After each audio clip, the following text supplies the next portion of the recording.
was very quiet. Well done, everyone. Good morning. Sorry, guys, we're all full and we can't have any standing at the back. Sorry. I need a sign on the door. Yeah, I know. Damien draws a crowd. Thank you for joining us this morning. I'm very excited for the first talk of the day after the keynote. So we have Damien here. He is a consultant CTO, architect and trainer from Brisbane, and he's here today to tell us the most important thing you need to know about microservices. So take it away. Awesome. Thanks, Sam. Thank you. There we go. Thank you so much, April. This is amazing. How good are conferences? This is cool. Thank you all for coming. So my name's Damien. As April said, I'm from Brisbane. Damien M on Twitter. And I'm here to talk about the most important thing you need to know about microservices, which is somewhat clickbaity, but we'll get there. For those who can't see well, this photo I took on Thursday, we're sitting at the docks on Freo, watching container ships come in, and I thought that's a perfect picture for this talk, so I added that one in. Firstly, I'd like to thank all of the sponsors of this event. Obviously, without sponsors, events can't go ahead. And also all of the crew and volunteers for this conference. It's been, as a speaker, it's been amazing so far, and I hope you're all having a really cool day. Cool. Start my timer. All right, so who am I? I'm a consultant CTO. Essentially, I've been a consultant for a long time, and I've been a CTO of a few different companies. So a few of these you might have heard of. Redify, which is now Telstra Purple, I worked there for a long time. Was an early person at Octopus Deploy. I've done a couple of very bad hardware and software startups that I don't talk about too much at parties. And as a result of that, I'm now a freelance kind of consultant CTO is what I call it. So essentially, I found a little happy spot where I work with smaller businesses and bring, you can see from here in the photo, I am middle-aged white guy in tech. I've got 23 years experience of seeing the good and the bad, and I sort of work with smaller companies to help them avoid those sorts of problems. And yeah, that's what I do. And also, I'm going to talk about this a little bit at the end. I'm a trainer at a company called Stack Mechanics, which I'll talk a little bit about later on, essentially to help people, in larger groups to avoid some of these mistakes. Rambling. This is the first time back for a while. All right, so the agenda today. I'm going to give you a little bit of background and historical context about microservices. So I'm a big believer that in understanding the history of something, you can kind of understand what problem it's solving and why we might want to do that. I'm going to talk about some of the mistakes that I see and the impact of those mistakes that I've seen, and then some of the principles and techniques and thinking and design principles to not make those mistakes. And I'm going to get into some of the sort of tech stack details, but essentially it's more around conceptual stuff. So, some background. For a lot of years with Redify and also my solo consulting stuff, we'd often kind of go into the burning building, rescue stuff. And often in those situations, you get to a point where people are like, well, we need guarantees that this is going to work. And you go, we can't guarantee anything because everything's on fire. So what we started to do, these sorts of approaches over the last 10, 12, 13 years is you can't make big promises. So what we would do is ship something really small really quickly, and then ship something else really small really quickly to kind of get some runs on the board and prove things. These patterns that we sort of took out of that eventually became, called microservices.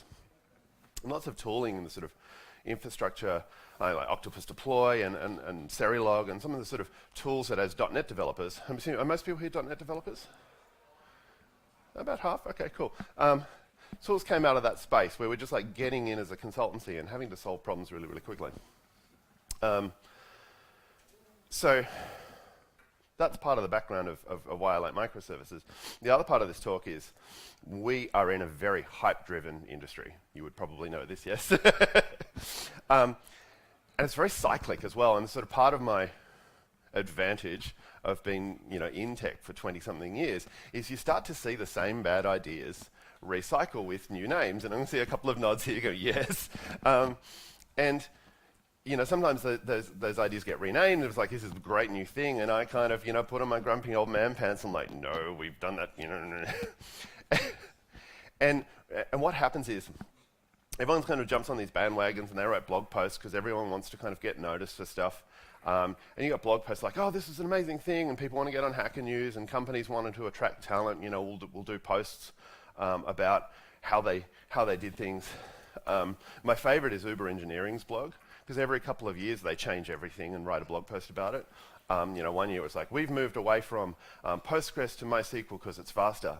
And then 2 years later, they just finished that migration, go, lol, no, that was a bad idea, we're going back again. And that's kind of fine for Uber because they're massive and they've got billions of dollars of venture capital funding. And most of us aren't Uber. We can't afford to make those mistakes and rebuild our database every 2 years. So yeah, part of the problem is very hype driven. Everyone wants to be kind of in on the latest thing, and we end up with this. So for anyone who can't see this well, this is a sort of well-known meme of a dog sitting drinking a coffee with flames all around him, saying, this is fine. And I'm going to repeat this a few times, so if you sort of can't see the slides and you hear me say this is fine, just picture the dog in the burning building thinking that everything's all good. So yeah, we build these things and it ends up just in a disaster. And as much as I actually quite enjoy as a consultant, going to the burning building and picking stuff up. It's a sick satisfaction I get from it. It would be great for the entire industry if we didn't do it, if we didn't set stuff on fire in the first place. So my goal today is kind of understand why we might do microservices and some of the thinking we need to do so that we can stop setting things on fire.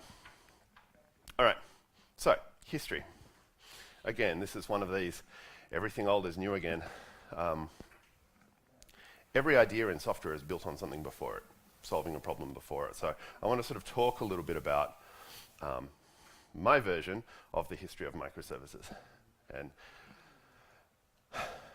so, again, there's some assumptions and opinions here, but I have cross-checked this with a few people. So it started with something called SOA, Service-Oriented Architecture. If you knowing nods. Who was around when SOA was a thing? Yeah? Good number. So SOA was a cool idea. And the idea was that, and this is sort of in the early 2000s, in the sort of .NET space, it was like .NET 1, SOAP was the great new thing, and web services. A few people go, oh no, I remember SOAP. And the idea was good. It was, you had loosely coupled services that autonomously managed a business process. And you could then build applications based on those services. So, you might have service A and service B and service C and service D, and then application A goes, well, I would like that thing and that thing and that thing, and the applications would sit on top of the services, and big companies could build that services, and everything would be great. It wasn't. Because what we'd end up with is something that looked a little bit more like this, where every service or every application talks to every service, and every service talks to every other service, and they were usually all sitting on top of a shared database. And it was just a mess. And a lot of this was because we got the modeling wrong. It was meant to be an autonomous business process managed by a service, but typically it wasn't. The modeling got wrong, and it wasn't self-contained at all. It wasn't autonomous, and everything, looked like this. And from the laughs, I know a few of you have worked on this sort of fun. I worked on one where you had a data manager service where they'd sort of re-implemented a relational database on top of a relational database over SOAP. And it looked a lot like this, and every service needed to start in the right order, or the application would not work. So then we had a service manager run a service or something that made sure that things got started in the right way. And it was bad. So, the software industry came up with a great solution to this. Does anyone remember what that was? It was the enterprise service bus, which was, vendors came in, we'll solve these problems. And enterprise service buses, for you don't remember, they were expensive. They were generally sold on golf courses to CIOs and then just put in place. This is very triggering for you, I can tell you. So, and again, the idea of an enterprise service bus wasn't a bad one. So the idea is that we had our services, and rather than them all talking to each other, they would talk to this enterprise service bus, and the applications would talk to the enterprise service bus, and the enterprise service bus would figure out where to route requests and how to translate them and whatever else. And all of this logic was in the hands of business analysts and enterprise architects, and the idea is that the developers could just cut code on these services. The problem was we ended up with so much logic in this service bus that it became very fragile, because essentially you're doing software development in a browser window. For BizTalk, was a browser window that looked a lot like SharePoint. Writing code in there without validation, without testing things. And so what happened was it became very fragile, so nobody wanted to touch the logic in the enterprise service bus. So, as agile developers, what did we do? We routed around it. This is fine. So, what came next? And this is my memory of history, and everyone's memory of history is a little bit, along came REST. So essentially, there was a guy named Jim Weber who worked at a company called ThoughtWorks. I'm sure everyone here has heard of ThoughtWorks? Yep. So a guy named Jim Weber, the story goes, he was working on some horrible rescue project, sitting in a data center, trying to fix BizTalk at 1 a.m, and just went, enough of this is terrible. So he and a couple of colleagues started to just go, we're not going to put something in BizTalk, we're just going to build a service over here in Tomcat and just put an HTTP API on it, and we can call that, and just kind of separate some of those functionality out. And ended up writing a book on REST called REST in Practice, I think, a really good book on REST. And sort of, it was around the time that REST sort of became popular, and ThoughtWorks started to do a lot of stuff around these sort of HTTP-based services that were simple, built on, I think, Jetty, and using REST and hypertext. Around the time I first heard the term microservices, it was sort of emanating from a company called SoundCloud. I'm sure a lot of you heard of SoundCloud. They did audio streaming and downloading stuff. So SoundCloud had an application. It was getting big. They were getting popular, and it was very monolithic, very hard to maintain. Wasn't scaling well. So they hired a bunch of people actually from ThoughtWorks in Berlin, and one of the leaders there was a guy named Phil Calcado. And so what Phil started to do with his team was break stuff off. So they had this big monolithic Rails app, and they'd break some stuff off, build a simple HTTP service over it, and a few other people in that space were doing similar things, and eventually they became sort of known as microservices. So the historical sort of timeline here is you can kind of go from SOA to bad SOA to HTTP to REST to microservices. And then a guy named Sam Newman, who was also at ThoughtWorks, wrote a book on it, which I'm sure a lot of people have seen, and it kind of just exploded from there.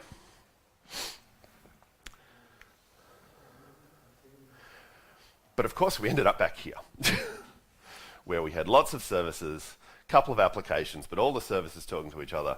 A lot of people did it, again, with a shared database, and got the modeling completely wrong. And we ended up back here. This is fine. So who's worked on one of these in microservice land? Yeah, a few people, right. So that's the history. So where does it go wrong? And this is, I've spent a lot of time digging out of this and thinking about it. And the first place it goes wrong is people get way too caught up in the tech. Yeah, and this is a fairly common pattern in our industry. You've got a problem to solve. You start a project, everyone's excited. You still don't really know what the business requirements are because that's someone else's job as a developer. And so we're sitting here, we don't know what to do. I know we'll build our own framework and we'll build our own ORM and we'll build our own whatever. And so in more recent years, people then get really hung up on the infrastructure. It's like, right, we need to build a thing. It's like, cool. First we need to do is get Kubernetes and put Kafka and Postgres in Kubernetes and just get way hung up on the infrastructure before shipping a line of code. And essentially you start solving problems that you don't have yet. You don't know you're going to have yet. Tools are great. All of those tools that I mentioned are fantastic tools and fantastic infrastructure, but if you start layering on stuff before you've even understand the problem, you probably need to stop. And this is kind of agile one-on-one, right? Like we don't do big design up front. A lot of people do it. Like map. I saw one recently. There's some tool. It's like a graphing tool for sort of object graphs. And like a team that had not actually shipped this system, and the object graph of services was like, I couldn't fit it on my monitor. And they'd never actually shipped anything. They got way hung up on stuff. And just solving problems that, they didn't have yet. So sometimes when I'm feeling snarky, I'll say to people, if you haven't shipped one thing, what makes you think you can ship 20 tomorrow? And that makes me popular. I've had this conversation like, right, we need to start this thing. It's like, first thing we need to do is choose a container orchestration platform. It's like, well, you really don't. You actually have a bunch of stuff over here. Your legacy system, it's a bunch of servers, and it's a proof of concept. Like, let's see if we can ship a small thing. And so people just way hung up on that. So one of the attributes I've seen of microservices architecture that have been very successful is they've evolved from something that worked. Okay, like SoundCloud example, they had a Rails app, they had traffic, they might have even been making money. Crazy. And they started with something and it was creaky, and they sort of broke a little bit out and started with something that worked. And typically those things work quite well. Because here's a problem, let's take a chunk of it off. The ones that start with a blank slate and go, cool, we're going to need 30 services, typically never ship. Again, because if people have not worked with this stuff before, they don't actually know what challenges they're going to hit. So yeah, often good architecture will evolve from good working software. Or maybe it's not working well, but you've got something that works, you understand it, and you evolve from there. So often most of the successful stories I've seen have started from something that was already there. And particularly with legacy systems, I've seen a lot of... Who's worked on a failed legacy system replacement? Yeah, right. And generally they were like, here's this thing, it's old, it's clunky, we don't like it, it's buggy, it's hard to maintain. You're like, cool, what we're going to do is we're going to start again over here. And this time we're going to do it right. And you never get there, right? Like you never ship it. So whenever a new requirement comes in, a new requirement's always come in, they're like, well, that's not ready. It doesn't do X, Y, and Z, so we'll put it over here. And all of a sudden you're chasing a target that you'll never actually hit. Yes, familiar? Yeah.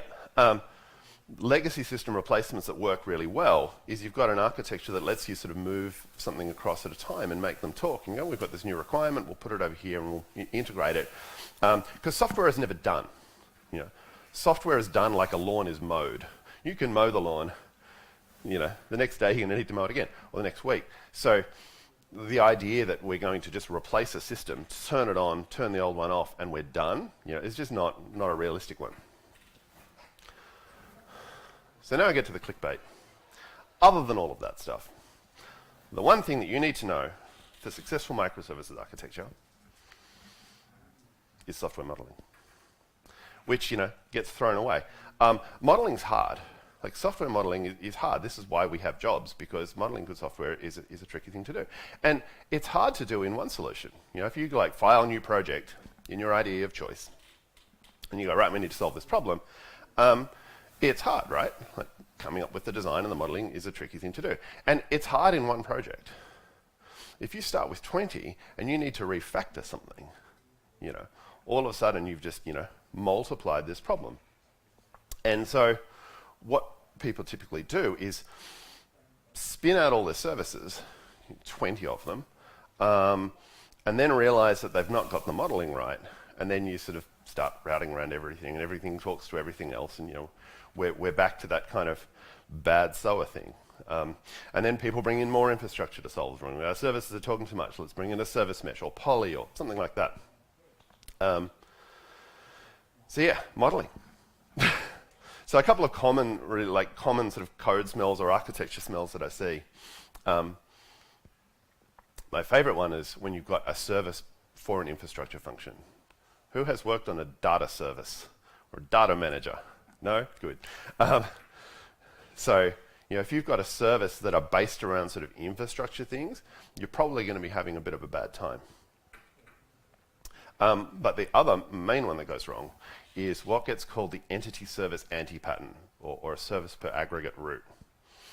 Did those names just go over everyone's head, or am I? Who's read this book?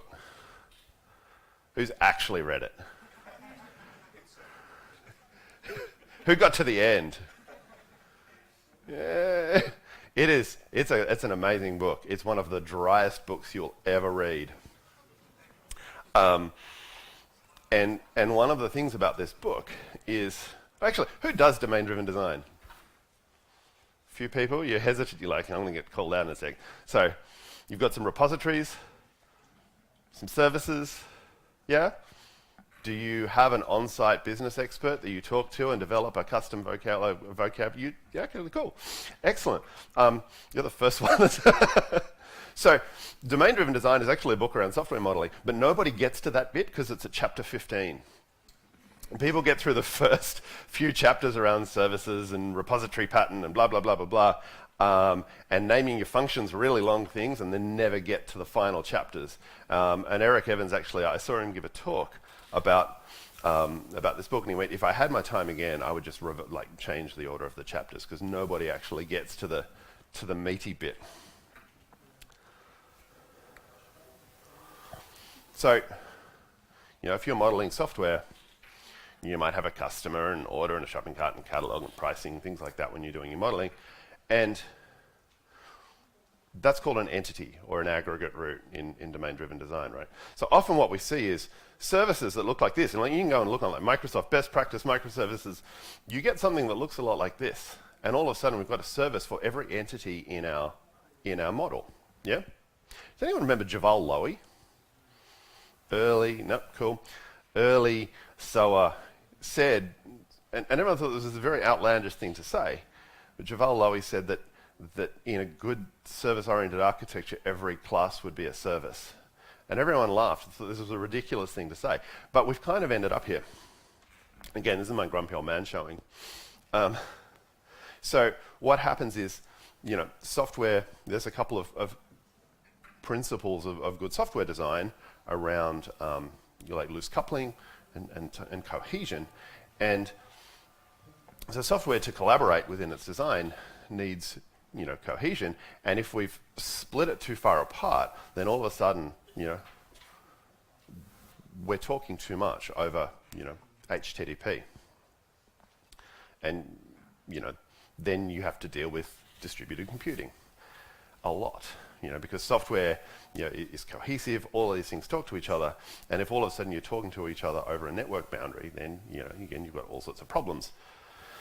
And so what I see is services just are way too chatty. Has anyone kind of worked on a microservice architecture that's just way too chatty? So then you bring in more infrastructure. You bring in, Istio and sidecar services and service meshes and things like that to solve the fact that we've just split our design way too early and our boundaries are done way too early. So some of the symptoms of that, when you see it, is massive amounts of shared code. So then we go, okay, all of our services need the same classes in there. So, okay, we need a mono repo, or worse still, we have everything in one giant solution. And I've seen that 20 microservices in one Visual Studio solution because they need so much shared code. And then you have back to the problem that we had in the early 2000s, which is you need to deploy everything in exactly the same order because you've got 4 services with the same classes, and if those classes don't match, you've got all sorts of errors. So then, Everything has to be deployed at exactly the same times. They're not autonomous anymore. When I was at Octopus Deploy, one of the things that we did at Octopus, and they still do, is pretty much everyone does a rotation on customer support, which is, if you've never done it, it's an amazing way to develop empathy for your customer. And you can make design decisions and then see the impact of that by figuring out what's hard for people to do and where they get it wrong. It's an amazing process for kind of building empathy when you're within your team. So people would write in or email in, and they'd say, Octopus doesn't support microservices. And we're like, what do you mean? It's like, we have all of our services, each one's its own project, but we need all of the projects to be deployed at exactly the same time. So what this gets snarkily called is you don't have microservices, you have a distributed monolith, which is kind of the worst of the worst of all of those worlds. And then again, we start adding infrastructure to it. So, for those of you who got through 15 chapters of the domain-driven design book, there's a concept called a bounded context. And again, this is a book about modeling, and you start speaking to experts within the business, and you develop a shared vocabulary.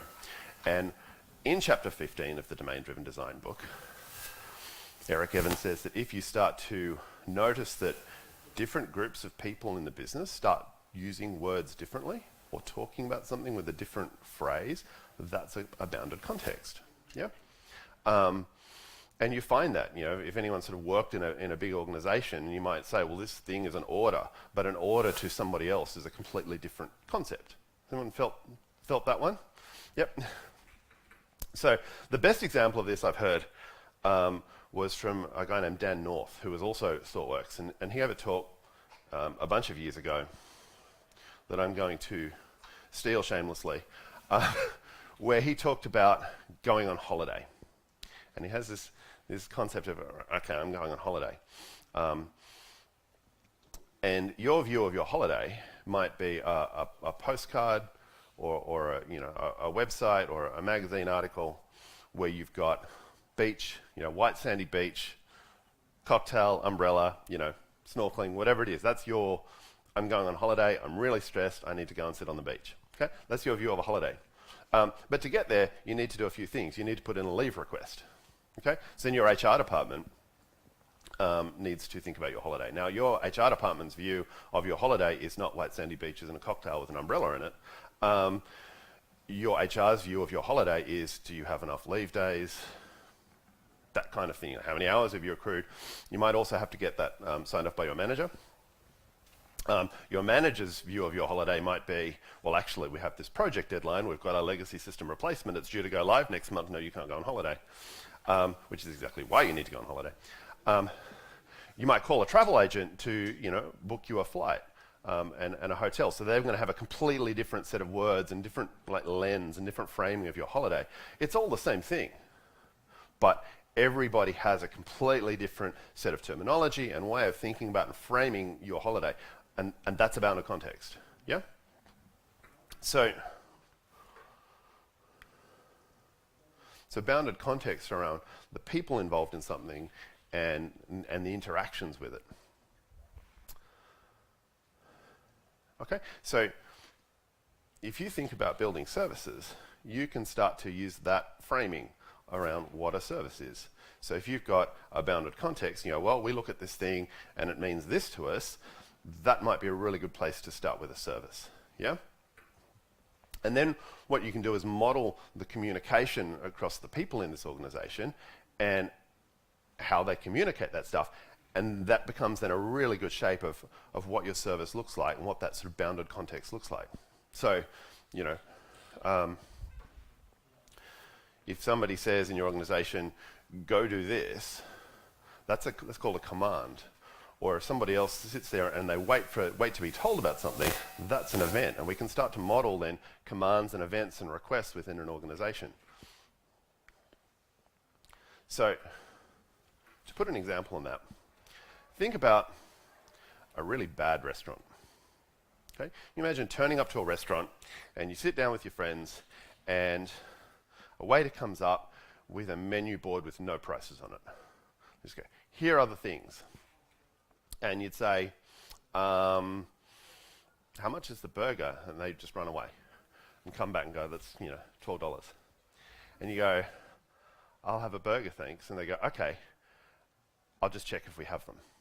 And they run back into the kitchen, come back and go, yes, you can have a burger. And I'm like, cool, well, I'd like the burger, thanks. And we'd also like the fish. And like, hang on. And they run back into the kitchen. A few minutes later, come back and go, no, we don't have fish. And so you're frustrating. Like, well, can we have some pizza? And they run back in. And they go through this process of like running back in and checking if they have it for all of the food and all of the drinks for every single person at the table.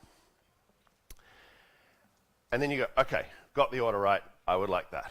And they go, cool, that will cost this. Well, we haven't eaten yet, but okay, here's the card. And then they walk and they stand in line behind all the other staff in one line to get to the one EFTPOS machine. Payment gateways are hard. And eventually they get there, process your card, and it's declined. So they come back and go, that card was declined. You're like, that's right, I've got to put money on that account. So you transfer some money over, and they go and get back in the line. And you're sitting there, at this point, you're hungry, you're grumpy, because this order still hasn't gone to the kitchen because you haven't paid for it yet. And they come back and go, yes, that was successful, and then they go into the kitchen to place your order. And then they just disappear. You don't see them again for a long time. And you realize that all the wait staff are walking into the kitchen and not coming out until they have the food. Yeah? So eventually, your waiter comes out,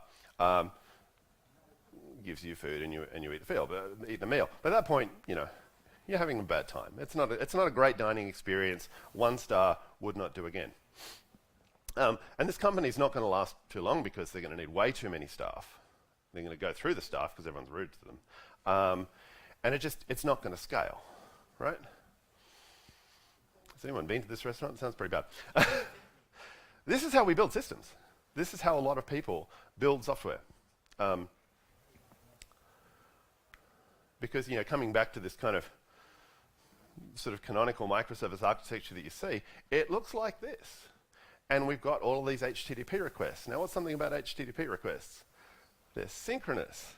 Okay? And so we build this stuff, and this is kind of how we build this restaurant. Like, I would like to do this. I will go check the pricing service. Like, literally every microservice kind of beginning article has a cart service and a pricing service.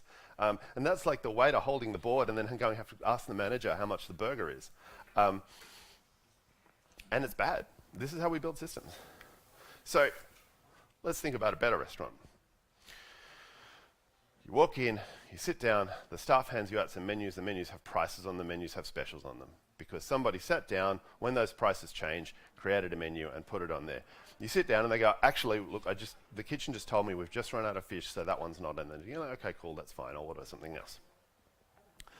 And you sit there and you go, here's the order.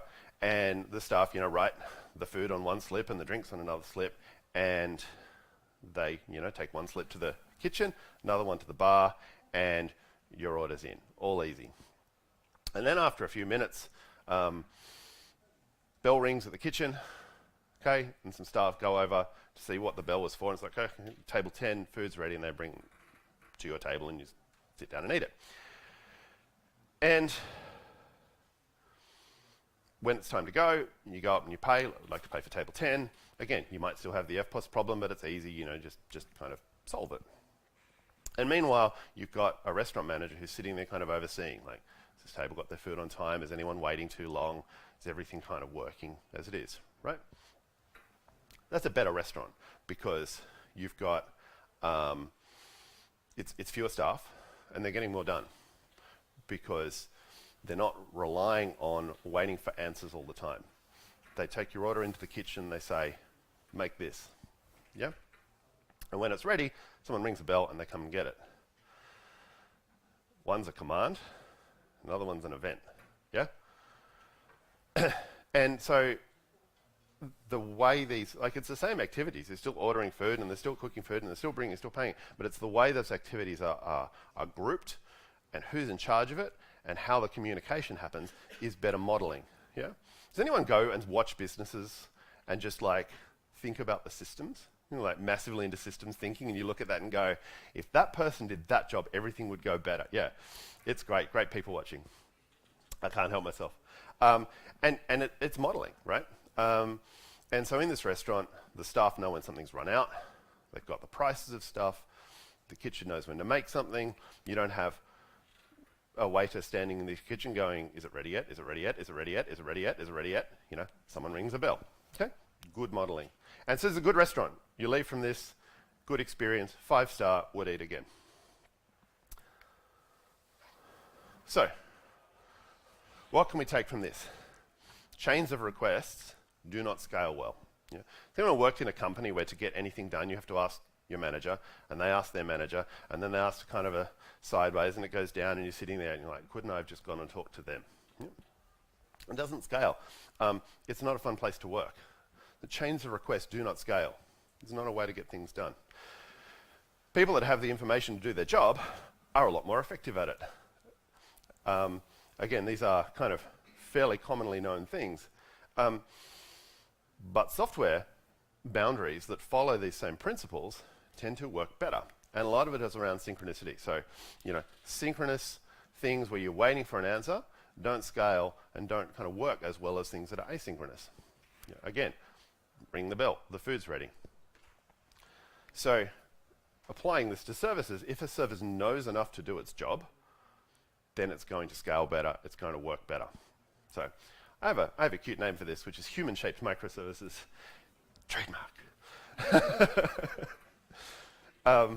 So, you know, when I look at a software system and kind of try to bring it down to, well, if people were doing it, who would the people be? What would they be in charge of? How would they do that thing, and how would they communicate it? It's like, what would people do if we were building this system out of people? And again, synchronous chains of people asking a question, going, "What's the answer? What's the answer? What's the answer?" is not an effective business to be in. So you look at, well, if you're going to group this and have people doing those jobs, how would you organize that company to be effective? And then build the systems the same way. So a really good technique for this is something called event storming. Has anyone seen event storming? It's kind of a modeling technique where you get post-it notes on a board and you say, well, if we were doing this, you know, I would tell the kitchen to make these things. And you go, okay, that's a command. And then the kitchen would say, this order is ready. That's an event. And you kind of, with different colored sticky notes, stick them all on a board with these are the commands and these are the events, and then figure out what talks to what and why. And you end up with a really good mapping of the way an organization should work, and then build the software around that. So again, commands and events work really well here. I'm going to quickly talk about kind of the tech of that, because often, like, people sort of tend to think about microservices as, you know, just REST. But I actually really like messaging for a lot of this stuff, because it maps really quite well. So HTTP is a synchronous transport, you know, that's about requesting a document and getting something back. And what we've learned is synchronous calls reduce your reliability, and they reduce your ability to scale, and you have to deploy stuff at exactly the right time because there's not something there, you know, it gets hard. So you can still use HTTP to model commands and events if you want, but it ends up being a bunch more work. You might have a table of events, and then, you know, all the other services have to kind of poll that table and keep a cursor, and it's extra database stuff. So messaging kind of works really, really well for this. You know, for this style of thing, because you can put a command on a queue. Oh, sorry. And yeah, you can have pub sub, and messaging systems work really, really well for microservices.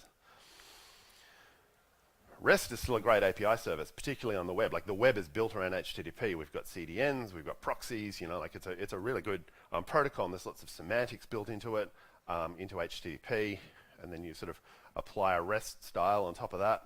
That's a whole other discussion.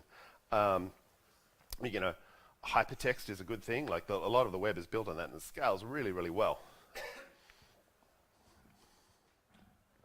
So I have a pattern that I've had a lot of success with that, again, as a joke one day, I called it mullet microservices, because it's got REST on the front and messaging in the back.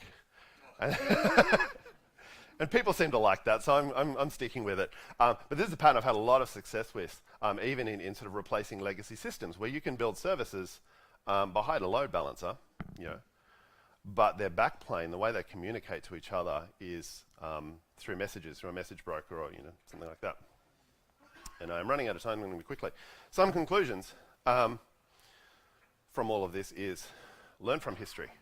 Like if you want to set out to use a new technique or a new tool or a piece of infrastructure or a pattern or, you know, whatever it is, understand that idea and what led to it. Like what problem was being solved when somebody created this thing? What caused that problem that they were trying to solve? What caused that? And kind of understand the history of and context of how we got there. And doing that would just make you a better technologist. Like, we're going to use this thing, and it was designed to solve this problem. We have that problem. It's a good fit. If it's, we want to do that because it's on Hacker News and it's really cool, you're going to be a less effective technologist.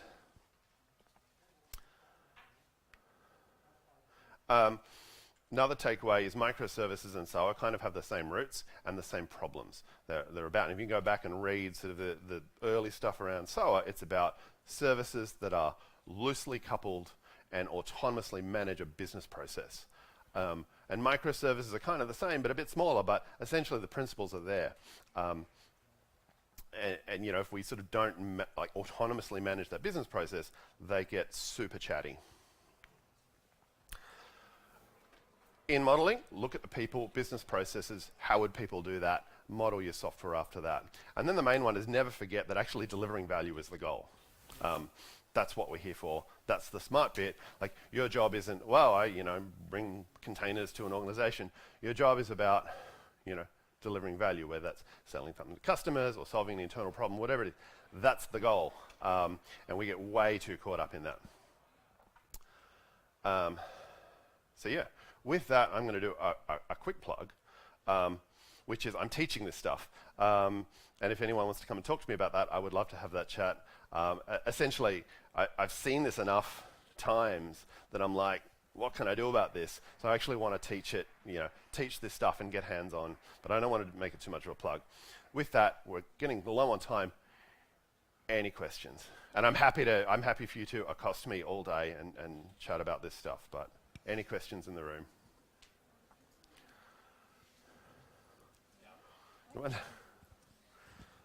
Thanks for that. That was great, mate. I work in a medium-sized organisation that's now integrating with a very large organisation. What are the kind of, I guess, cultural preconditions for microservices, and especially in an organisation that's already on the journey but potentially doesn't? Yeah, that's a tricky one, and honestly, I've not seen a one-size-fits-all to that. The biggest problem seems to be in those journeys and those organizations is that it's very hard to get anything started because they're so risk adverse that no one ever wants to fail. So it's, you know, and I've seen this in a big organization where it's like, we want to do this thing, very simple, and they're like, you can't do that because we are still figuring out what our container strategy is or what our messaging strategy is, and then you've got, you know, a team of enterprise architects that will take 12 months to make a ruling on something before you can touch it, and it's all very like, and that's super hard. If you're in that organization and you can ship, then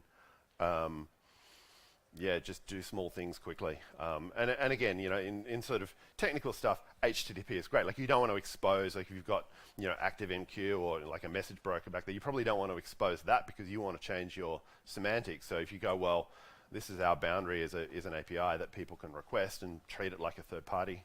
Yeah, would love to hear more about it later. It's a tricky one. Sorry, everyone.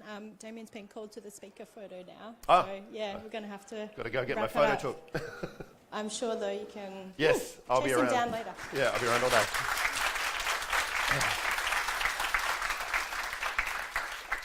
Yeah. Also, if you don't want to come and talk to me, Damien M on Twitter, if you'd like to tweet at me, happy to do it. Thank you, everyone, so much.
Mark, where are you, Mark? Turn your camera on.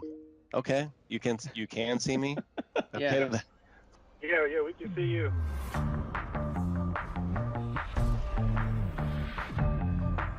Hey friends, I'm Scott Hanselman, and I was told to give you a tour of my office.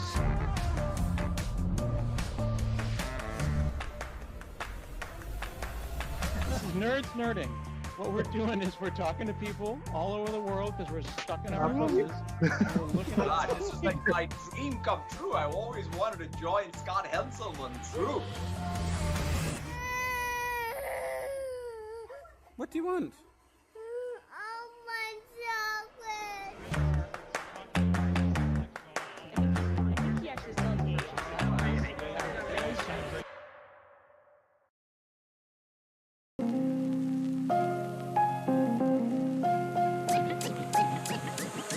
Go.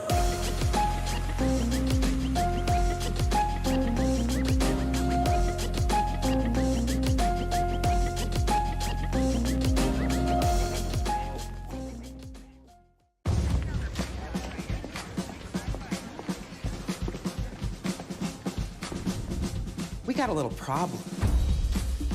As you know, our motto is, you need a professional bodyguard delivered to your door in less than half an hour, you got it, buddy. But without an app, ain't no bodyguard getting delivered nowhere. So, where are we with that? The app is almost ready. We just need 3 more days? We need it ASAP. Okay, team, what's the status on the app? We're good to go, except our login experience is a disaster. We need something to keep our users' data private. And to keep the hackers out. And it needs to work flawlessly because... Because I don't want to lose one single customer. I hear you, so let's use Auth0. Auth what now? Auth0, it's an identity platform. Fast, easy logins, just what the boss wants. Can't we make our own authentication service? Come on, the Ultimate Keymaster, you know we don't have that kind of time. We need to confirm identities with passwords, fingerprint scans, whatever the users like to use. Auth0 can do that. Yeah, but it needs to be secure. We can't have our app compromised by breaches. Not a problem. And it needs to scale if we get hit with a ton of traffic. And if it stalls or freezes up, I will get fired. We can do this.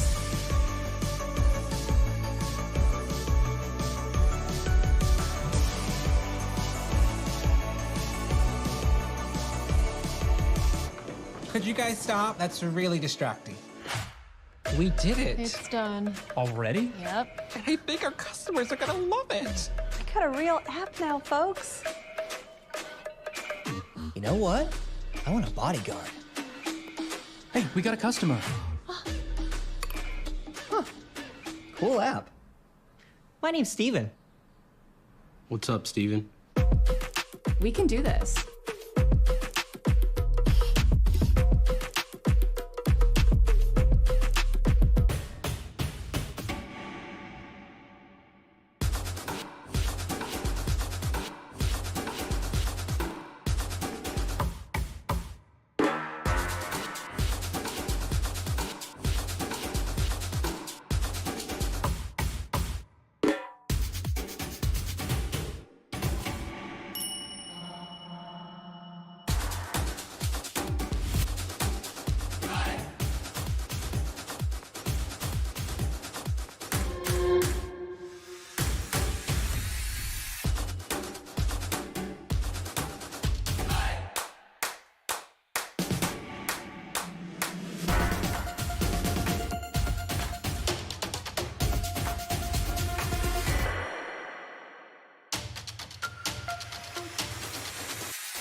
Mark, where are you, Mark? Turn your camera on.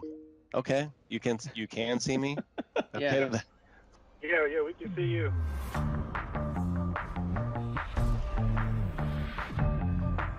Hey friends, I'm Scott Hanselman, and I was told to give you a tour of my office.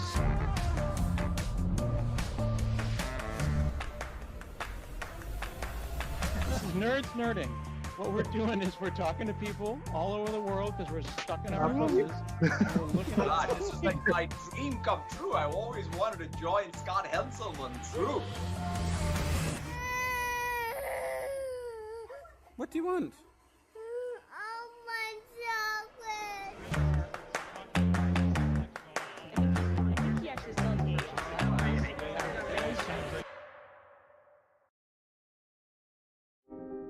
Ambition is a fearless hunger for success. It drives us to challenge the way things are, to pursue what seems insurmountable, to keep going when others would stop. Ambition is how a global manufacturer is using AI to empower employees with disabilities. Ambition is how a company managed an overnight transition to remote work for 100,000 teammates. Ambition is how a children's hospital built an app to reduce stress for families. Ambition is how a law firm rallied against a malware attack to reclaim control and prevent a devastating breach of client confidence. At Insight, we know the power of ambition. We've grown from a small technology provider founded by two young brothers to a Fortune 500 company offering IT services and solutions for all. For more than 30 years, people have trusted us to turn ambitious projects into meaningful outcomes. What will your ambitious story be? Now is the time to do big things together. Now is the time to be ambitious.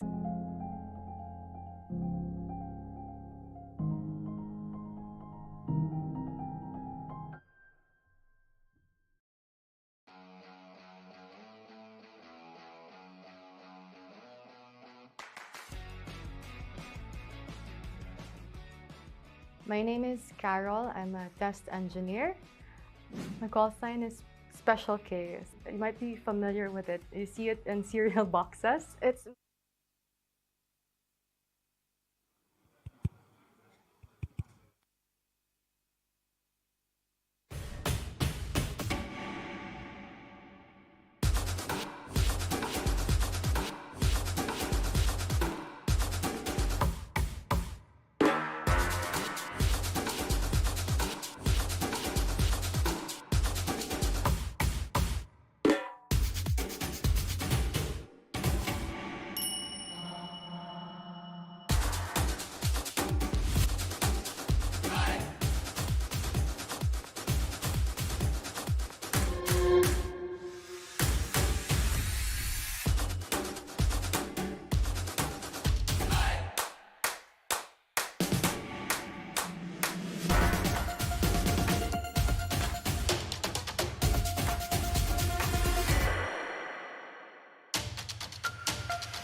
Mark, where are you, Mark? Turn your camera on.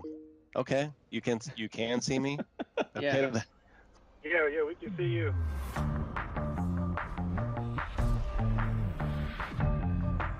Hey friends, I'm Scott Hanselman, and I was told to give you a tour of my office.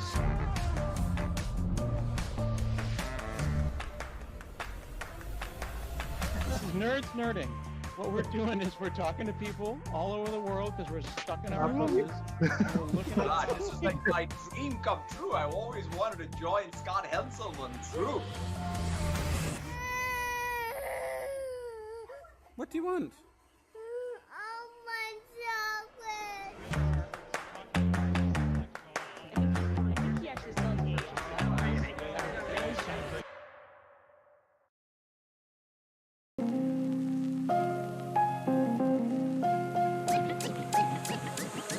Go.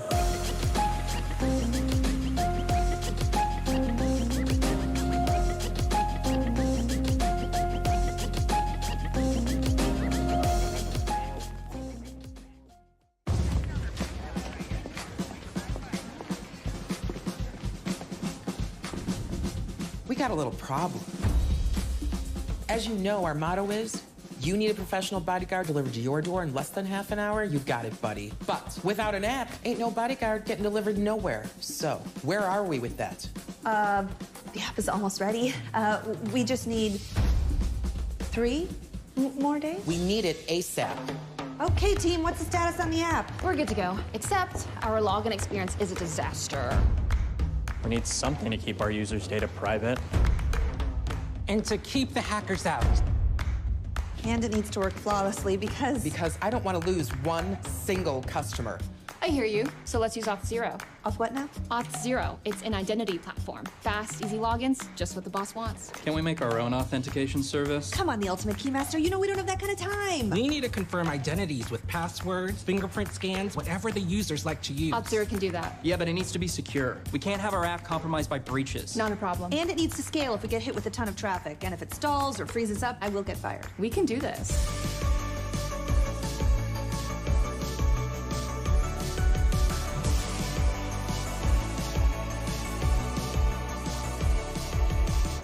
Could you guys stop? That's really distracting. We did it. It's done. Already? Yep. I think our customers are gonna love it. I got a real app now, folks. You know what? I want a bodyguard. Hey, we got a customer. Cool app. My name's Steven. What's up, Steven? We can do this.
Hey everyone, thanks for joining us. So today we have Boris Badrov. He's dev by day and also kite surfer by day, otherwise pretending to be a chef by cooking whatever dish he found on YouTube. Next up is Boris Badrov and his indexing story. Cool.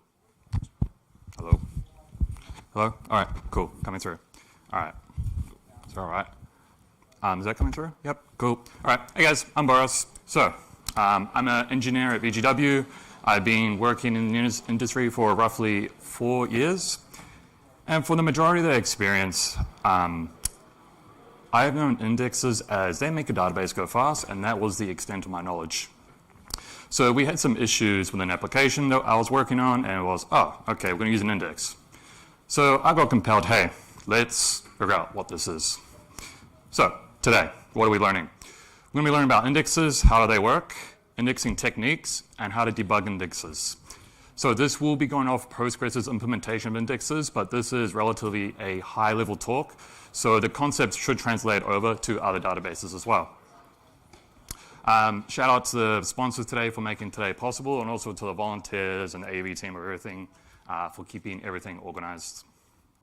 Right, today we are doing some work. We are a website recipe aggregator. We get something like Reddit, Hacker News, we get recipes from other places, and we display them for everyone to see.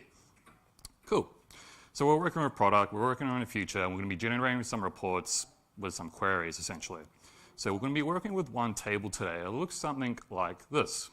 It's quite straightforward. If you're not sure what generated always as identity means, it just is an incrementing number that the database does automatically for you. So it's always going to be unique. And some example data that we have here. Minutes is in, cooking times in minutes as well. And yeah, so we've got roughly around 1 million rows today.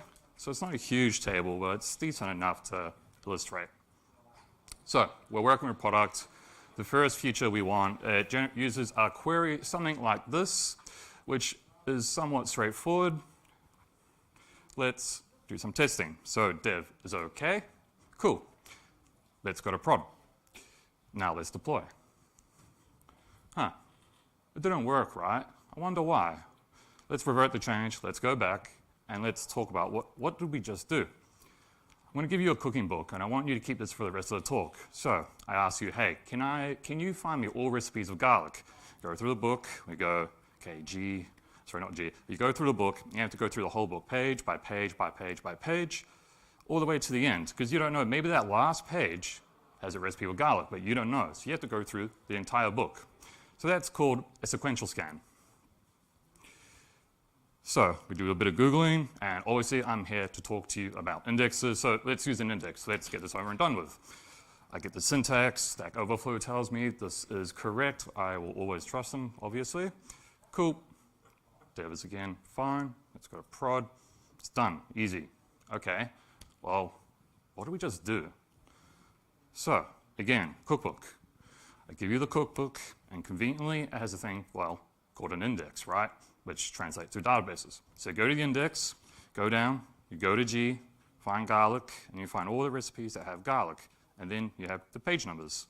And then you can go to the book, and you find all the recipes that have garlic. Much quicker than going through the whole book. So something like so. We have 2 recipes with garlic, chicken roast, and garlic bread on pages 800 and pages 6. So, before I explain databases, let's talk a little bit about Fairy. What is an index? Well, in this case, so there's a few different types of indexes here. Default is B-tree. And I think it's every database is default a B-tree. There's a whole bunch of others, but they're very complicated. I'm not going to cover them. So, B-tree. What does it look like? Okay, so at the top, we have the root node. At the bottom, we have the leaf nodes.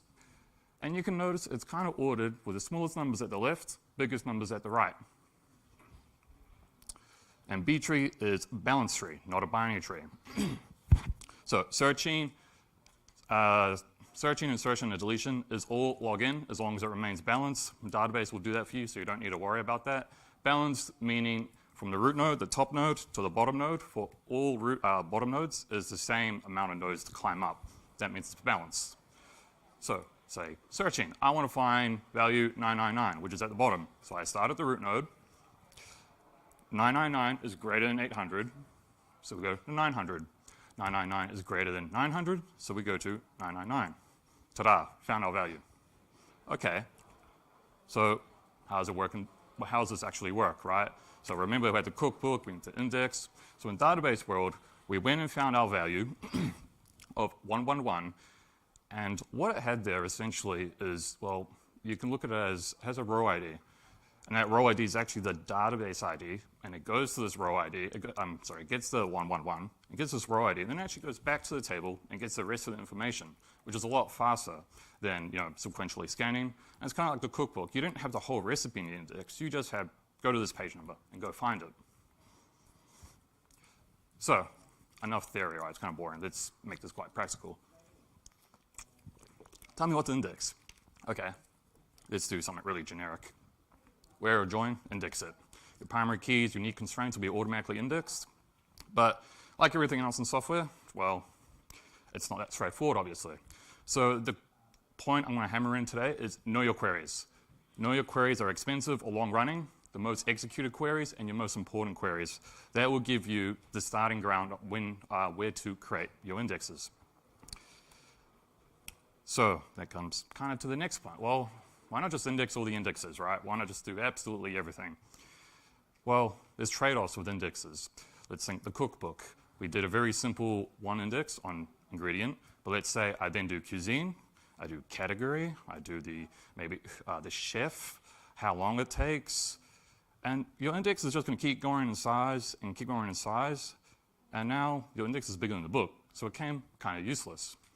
And you have to think, okay, there's also insertions. So let's imagine a book again. If I tell you, hey, here's a new recipe with garlic, and you go, okay, sure. You put that recipe in your book, you update your book with this recipe, and then you have to go to the index and update the index as well. So this is, if you have too many indexes, it's just going to get longer and longer and longer. In short, indexes give you increased read speed, decreased write speed. So now you might think, okay, well, why not? Okay, we know that we shouldn't index everything, but how do I know? I don't want to risk like having a poor performance. Your company's going to start losing money. It's not really nice to deploy something, sit there waiting anxiously, is it going to be okay or not? So again, know your queries. Do your queries need to be fast? And what are they for? So in our instance, they're for reports. Are reports time critical? Do they need to actually execute instantly? Generally, I'd say no. I mean, for the purposes of the talk, we want them, but in that case, no. Do you have a read replica, maybe, like a database that can bear the extra load of reading? Well, then, maybe you don't need them.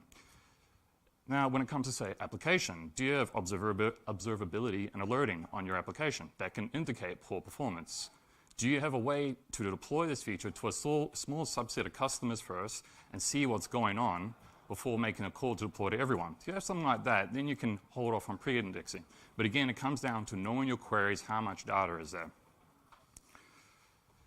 Alrighty, so more work time, which means more indexes to create. But there's a few caveats here. So first thing you might have noticed, dev was okay, but prod wasn't. And there's quite a few factors that come to affect this sort of thing.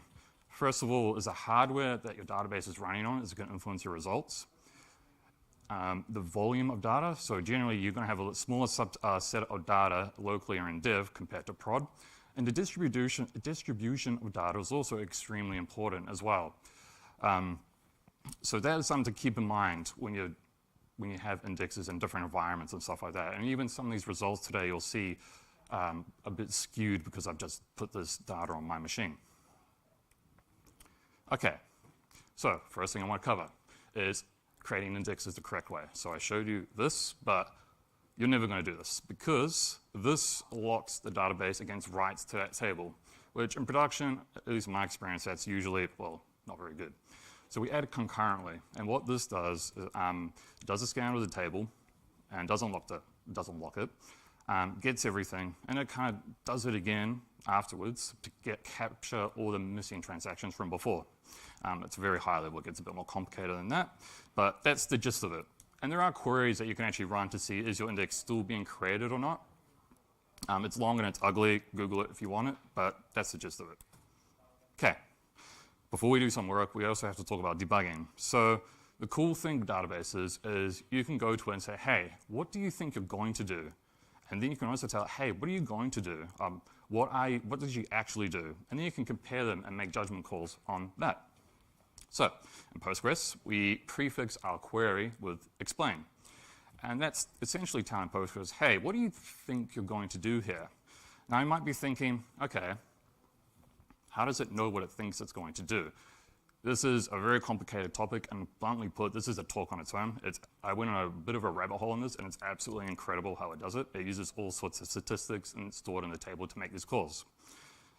So let's look at what this kind of looks like. So at the top, we have, you can see here, cost. That first number is the cost to find the first node, first row. Then the next number, which is 13,000 something, something, something, that's the cost to find all rows, or what it estimates to be.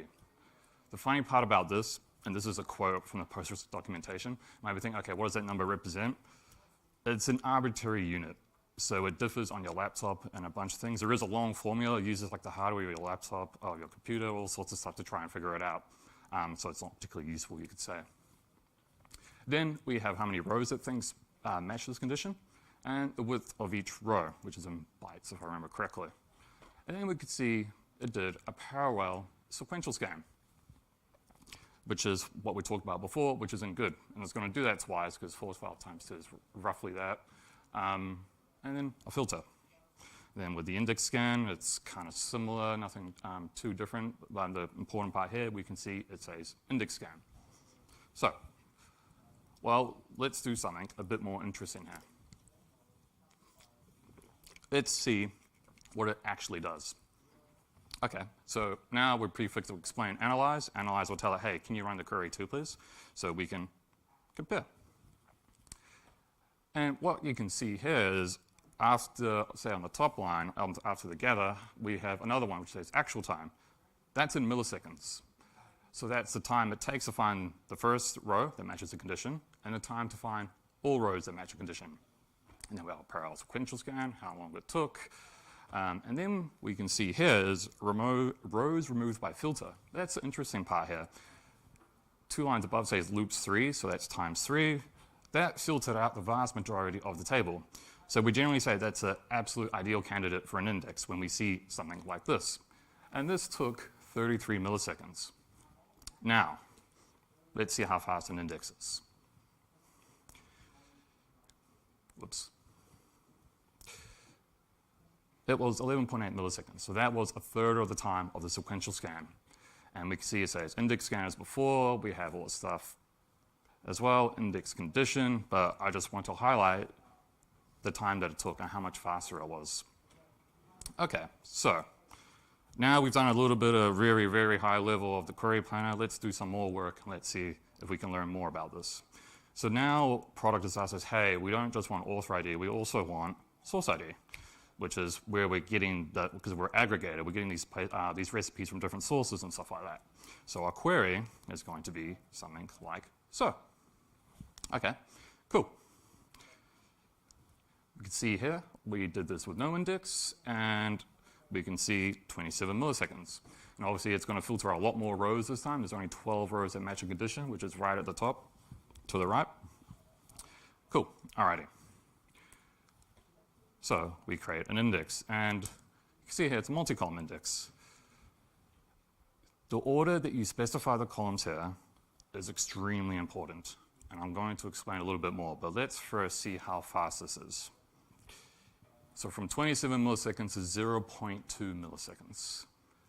That is lightning fast. That is a pretty huge change. So that's quite nice, right? Let's talk about how I said the order. So we said multi-column index first. Second, I said indexes are ordered. So what does that mean?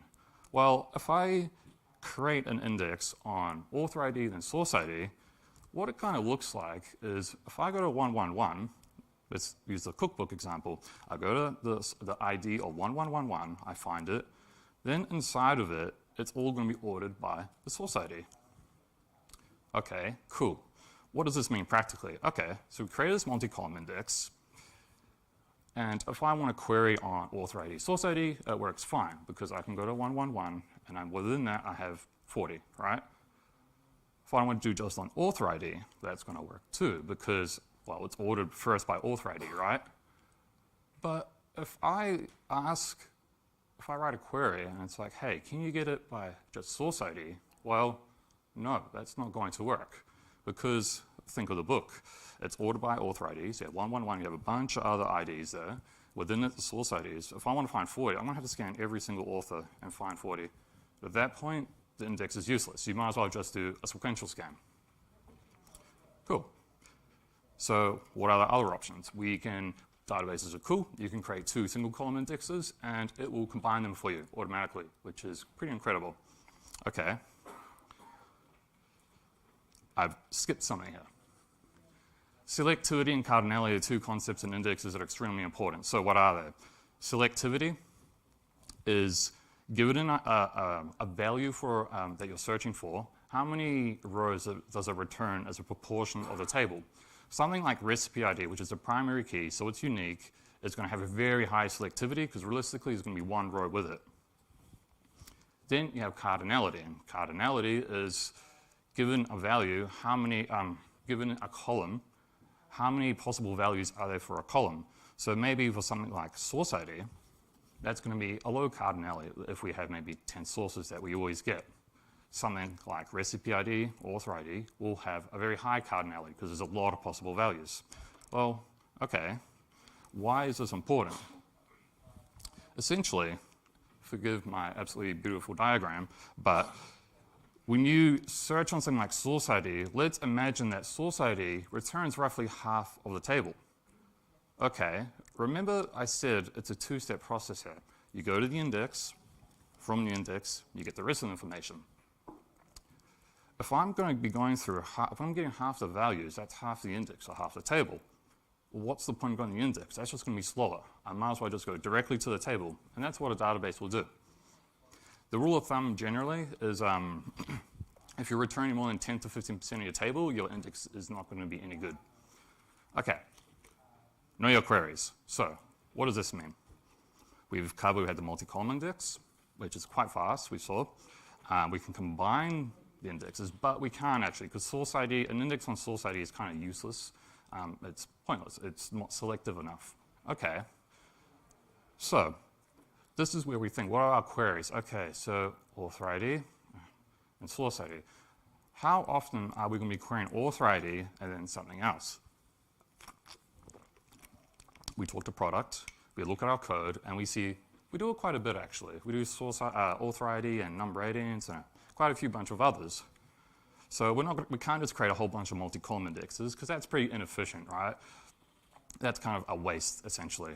Well, there's a decent middle ground here, which is just create an index on author ID, and that will be flexible, it will serve all your queries, and oops, it's going to be relatively fast. It's still going to be 0.9 milliseconds versus 0.2. Keeping in mind, without the index at all, it was 28 milliseconds. So that's still really fast, essentially. And what you can see here, what it does is we go to our book, I go to the author ID 111, I grab all the values there, and then I filter all the values out that don't meet the source ID of 40. Cool, all right. So, more work. We want popular recipes for an author. Okay, kind of similar to before. We say author ID equals this, and num ratings greater than 5,000. Okay, it's a little bit different. Now, instead of 2 qualities, we have a range query. I've created this index here. It's actually wrong. I'm going to explain a little bit why it's wrong, but it's also very deceptive and it can catch you out quite easily. In this case, this will use the index. It's in 2.8 milliseconds, which is pretty reasonable. And you think, okay, that's good, but if I create this in the correct order, which is the columns are now the other way, it was half the time. You can imagine if this scales out, there's only 1 million rows, it's just, I haven't really fully randomly distributed the data, that sort of stuff. This can scale very quickly and becomes extremely, it can become an issue that you will not spot easily. You think, if it's using the index, why isn't it doing it? So the way to think about this is you want to reduce the amount of the index to scan. So on the left, we have the incorrect index. And what it does is, if you remember from before, it will go, first it's going to go num ratings greater than 5,000. It turns out when you do that, it scans a decent amount of the index.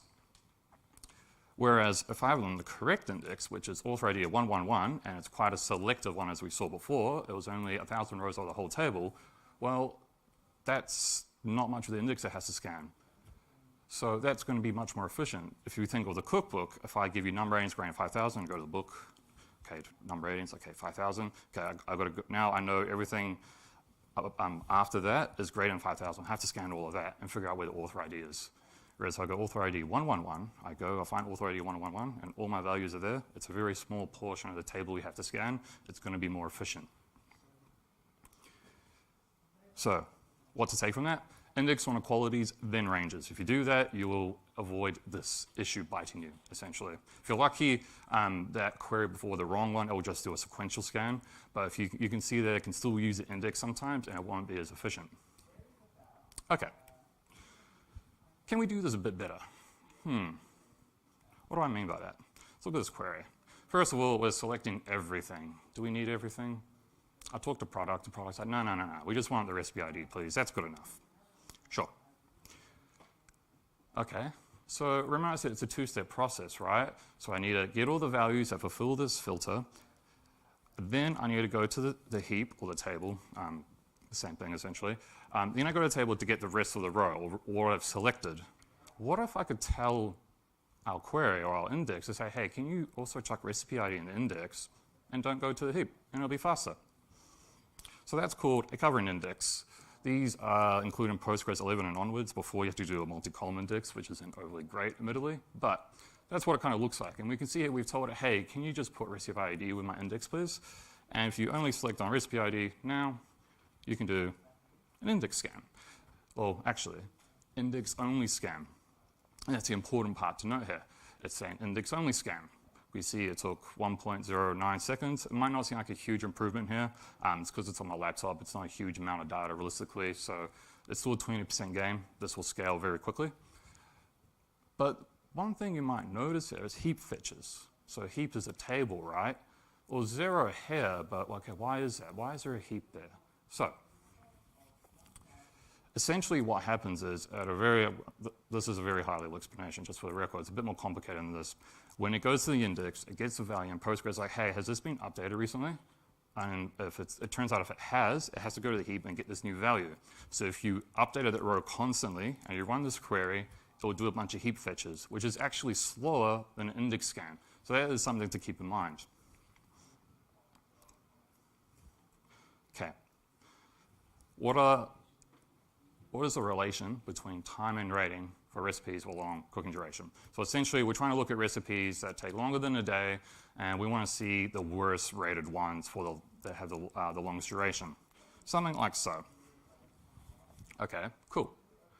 So what I mentioned before was indexes are ordered. So if you do what they call a forward scan, it's like ordering like this. Backward scan is ordering like this. What does that mean? Well, it means that we can avoid sorting when we do a query, which saves us a bit of time. Okay, so let's show. It's going to be a bit of a wall. Oh, that's all right. So you can see here we have a sort key, and now it's got all these values, and then it's run a sort on it. And that's taken 60 milliseconds. But if it was ordered already, it wouldn't have to do the sort, and it would come back faster. So first things first, let's create the index, which, of course, I've called it wrong because this won't quite work. Now it's down to 37 milliseconds, which is, I guess, a decent gain, but not a huge gain. And this is where it's a bit deceptive. I can see a sort method there, but I also see an index scan. Okay, but why? I've told it, like, it's ordered. Why can't you just give it back to me? Why did you have to do an extra step? Well, essentially, when you create an index, if I create them, when I create it without this order here, it's going to create them descending and ascending. But databases can't scan the leading column in one order and the other column in another order. You have to explicitly define this to be able to do this. But it's worth noting this is an inflexible query. Now you have to use a query like this. Otherwise, you won't be using your index efficiently. Now we've gone down to 21 milliseconds, which is quite a decent improvement. That was half of the one before, which had the index scan but with sorting. This one doesn't. You can see here, index condition. You can't even see anything about the ordering. It just came back directly ordered, and it's a lot faster. Can we do this one better? Okay.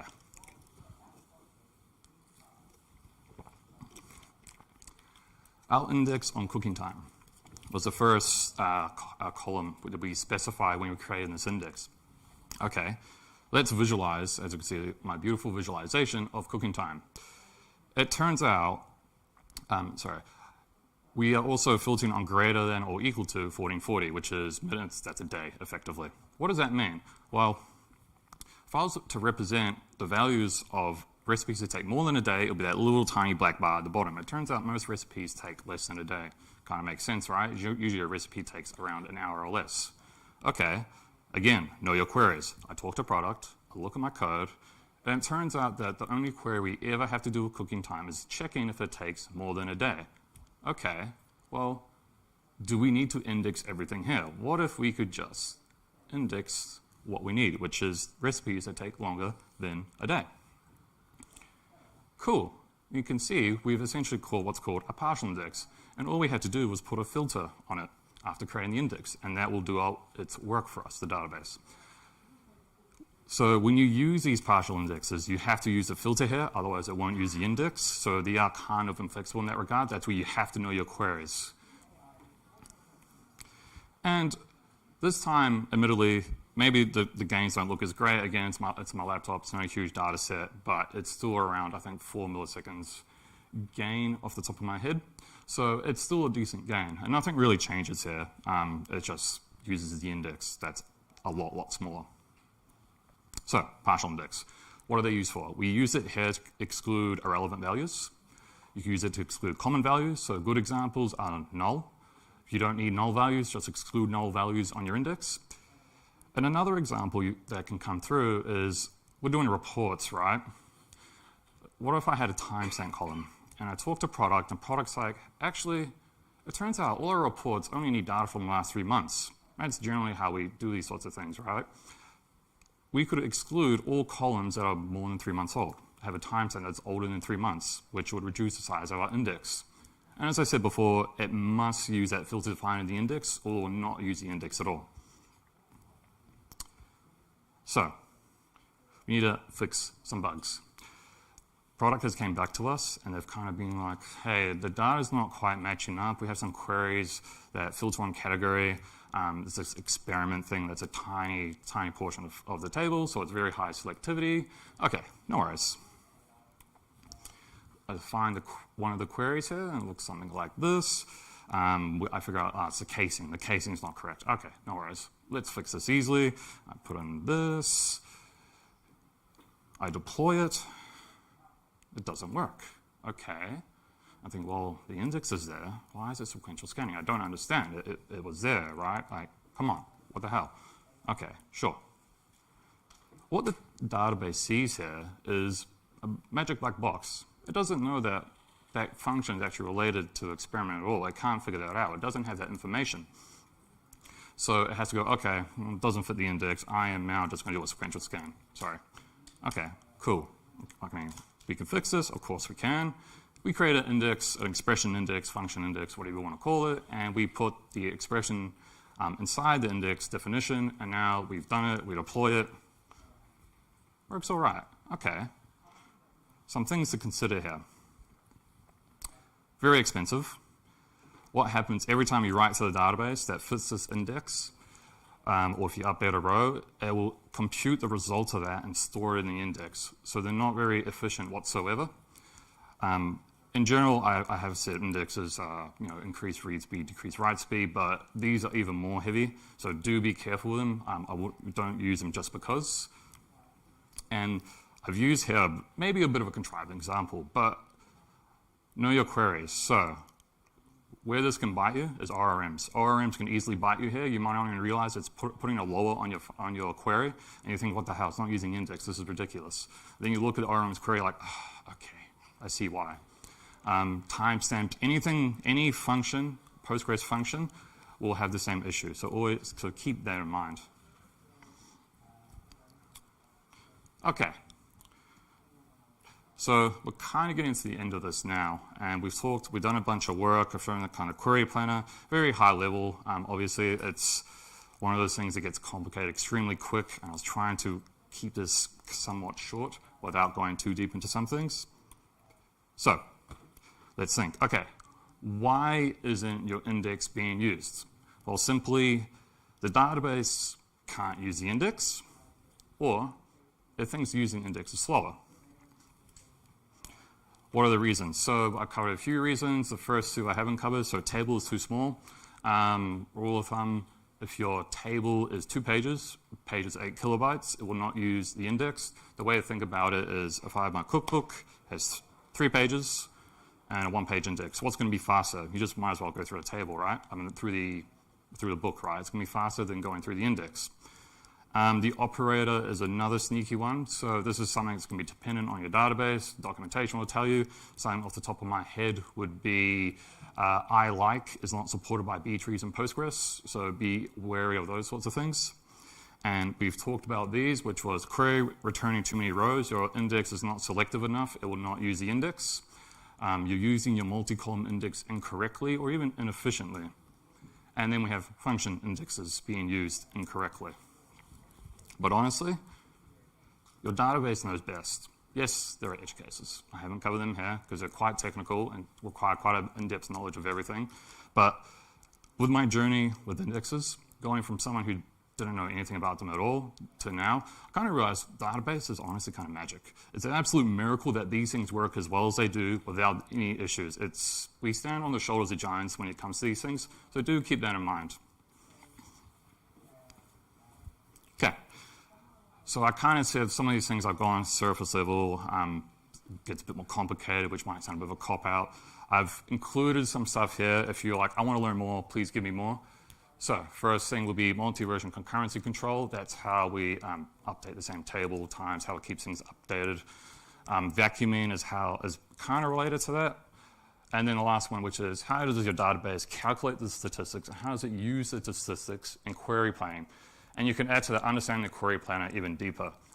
That was a ridiculously high-level overview of the query planner. It gets much, much, much more complicated, extremely quick. So where to look? Postgres documentation is actually incredible. It's very in-depth, maybe not the most prettiest thing to read, but it does the job. There's a really good site called User Index Luke. It's a guy that is a database wizard as far as I'm concerned. He explains absolutely everything in depth. There's an article on everything, and it's really worth giving it a read. And yeah, so what's the takeaways from this? Know your queries. Again, what are your most important queries, most executed queries? What are your expensive queries? With that knowledge, you should be able to judge what index you should create. What are the trade-offs of you creating the index on the choices that you've made from creating that index? And from then, it's going to be a bit easier. That's all for today. Thank you. I hope you enjoyed my talk.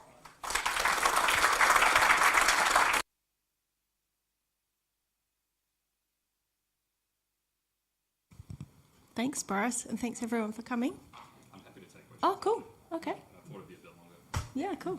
Questions?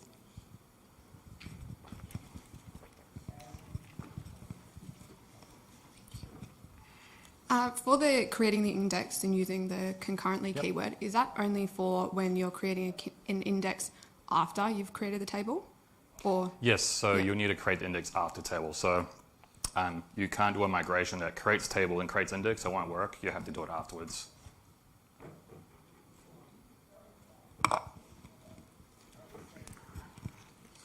Thanks, Boris.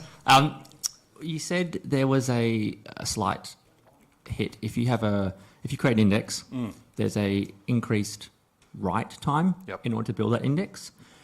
Do you know sort of what numbers around that? Are we talking milliseconds, seconds, minutes? It's a very good question. It depends. Yeah. I forgot to put a disclaimer. A lot of this stuff, it's hard to quantify because it just depends on a lot of variables. What's the machine your database is running on? How much data does it have? The distribution of the data. There's lots of factors that come into this. So I can't just give you a percentage because it just depends way too much, but it will make your write slower, and the more indexes you have on a table, it's going to get worse. Rule of thumb, I'll kind of say if you see more than 5 indexes on a table, it's a bit smelly. That doesn't look right.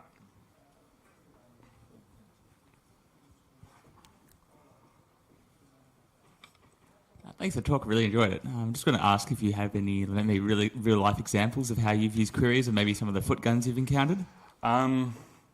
Yeah, I do. We have a few, yeah.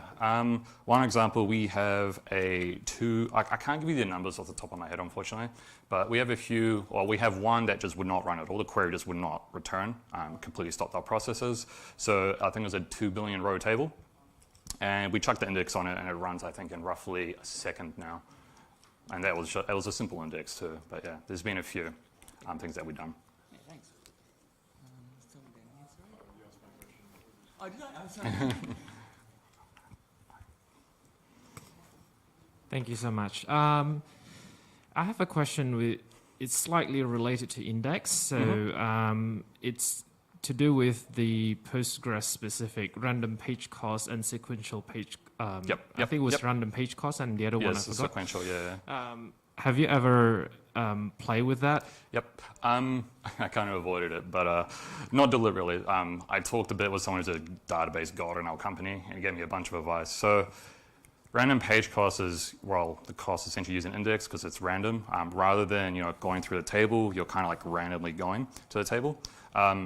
These days, it used to be a bigger issue back in the day with the old hard drives. We have SSDs now. The recommendations from the Aurora guys, people at Amazon, is you reduce, default sequential page cost is 1, random is 4. So the people at Aurora actually recommend Aurora database for AWS. They actually recommend dropping your random page cost to 1.5 or 2, I believe, off the top of my head, because we don't have hard drives that seek on a needle. We have SSDs, which are ridiculously faster, essentially.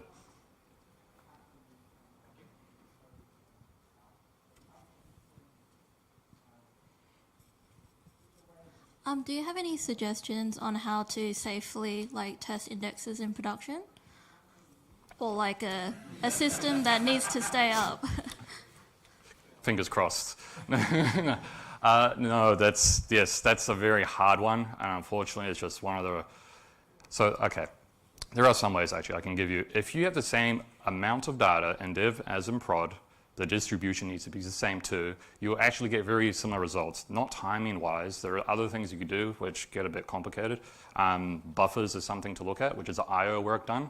But even then, it gets even trickier because it's some things like if I'm running some of these queries again and again and again, you'll see the times change varying because caching, the database caching actually has caches in the operating system. So you can still use it as a judgment call if it will be performant or not. But what you could do if you really want, you create the, I don't know if your company allows this, but you can create your index, you can log onto the production database, create it manually, test your query manually, if you can bear the load and see if it will actually be efficient. That's one way I've seen of doing it if you're really not sure.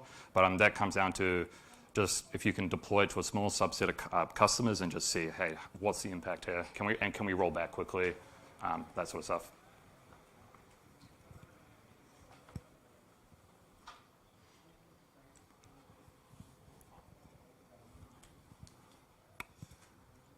I just had a quick question about the specific data types that a database column could have.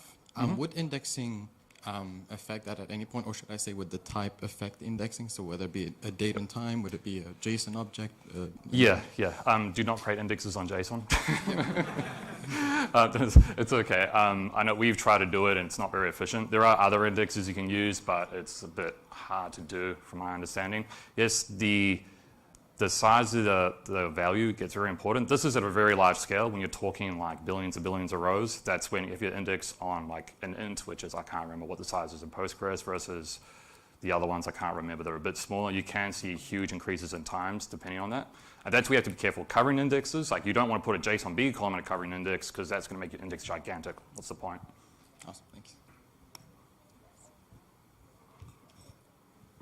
Going, anyone else? Cool. Thank you, everyone. Thank you.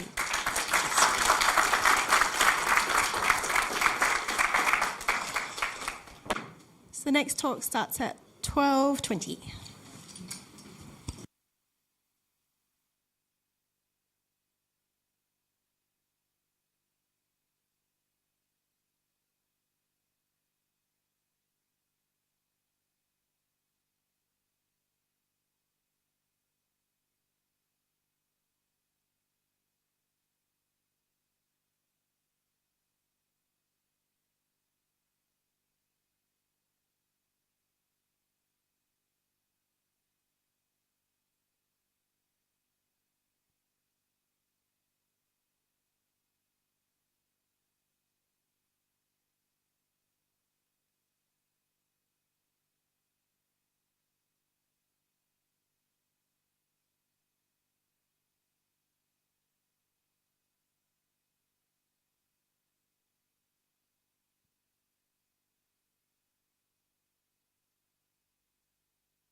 Did you?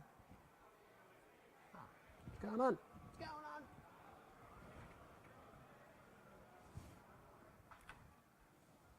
on? Tested this morning, looked fine. Try that. Hey! Hang on. Hang on, hang on. Hey, we're cooking. All right. You right to try the audio? Yeah? Just check your settings. Check your settings. For audio? Yeah. Gotta get used to that. Okay. Oh,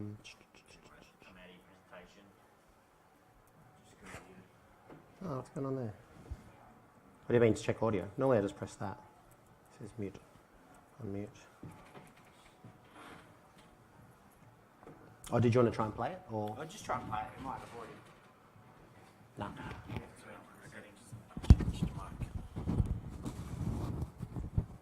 Do you want to, hang on, let's try it without it first.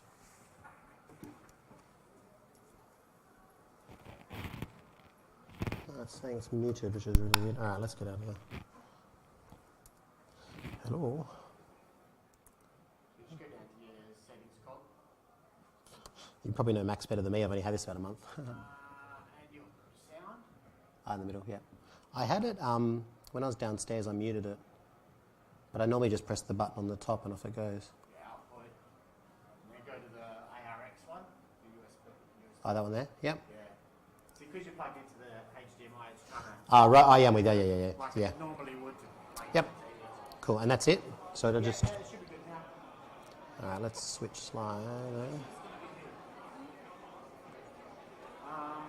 There's no way, we have to, that audio will come out through the stream though, I think, when we're testing it, so just test it briefly. I, of course, need no introduction. Yeah, happy?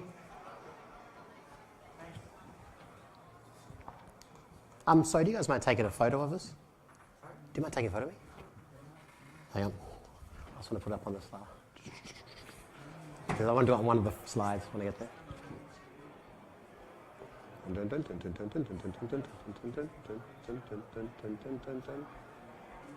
That one. Cool. Hang on. Yeah, if you can do it as a like a portrait, that'd be awesome. I mean, landscape.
Cool. All right, let's get started, and I'll have to be a little bit faster, I think.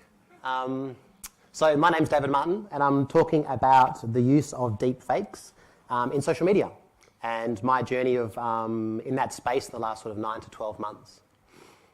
So onward. So first off, thanks to the DDD conference people for making it possible. It's my second year. It's an awesome experience. Please apply to talk. There's great subjects, and I'm always interested to read more and see more, so I'm sure everyone else is too. So yeah, please apply if you get the chance. And big thanks to the guys looking after the coffee cart. I'll be there later on. Cool. I, of course, need no introduction, but I have the pleasure of introducing David Martin. He is Chief Technology Officer at Grapha, a fintech startup here in Perth.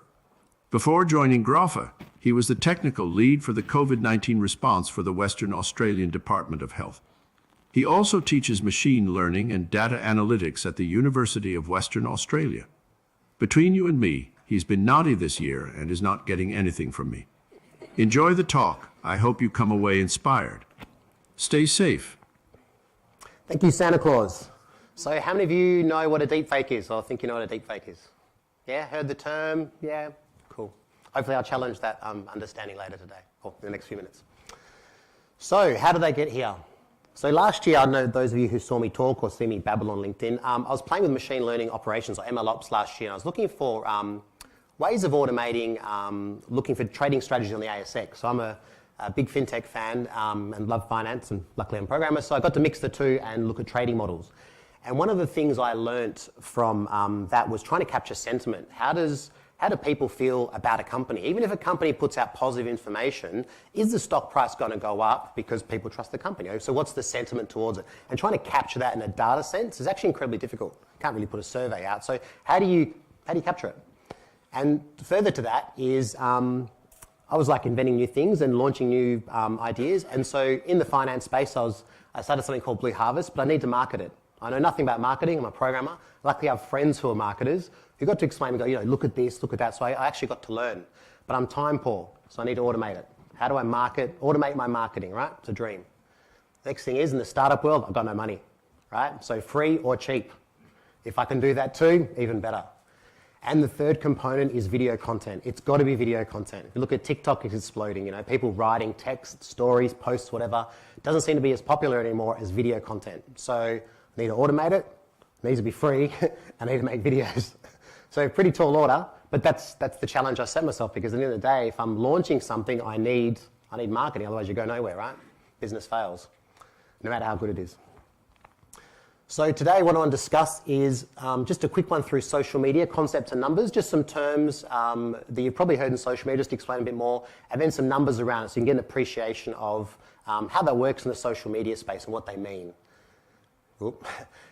Next thing is data baseline. So let's capture some data from, let's call it my visibility in social media, or of this Blue Harvest thing I'd written, and how measure that as a starting point, and do I succeed? Do I get more free marketing? And the next piece is deep fakes. So that's the idea of using that video content. Synthetic media is another term, and I'll get into that later. But deep fakes. How do we use these videos? How can we automate video production? And the net result, did it work? Did it just tank, and did I waste my money and my time? So let's get going.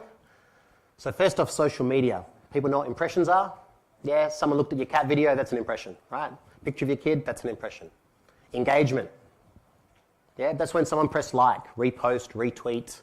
Can't think of another word, but those things. They've interacted with your social media content, whatever that may be. Followers. Yeah, you hear influencers bang on about followers.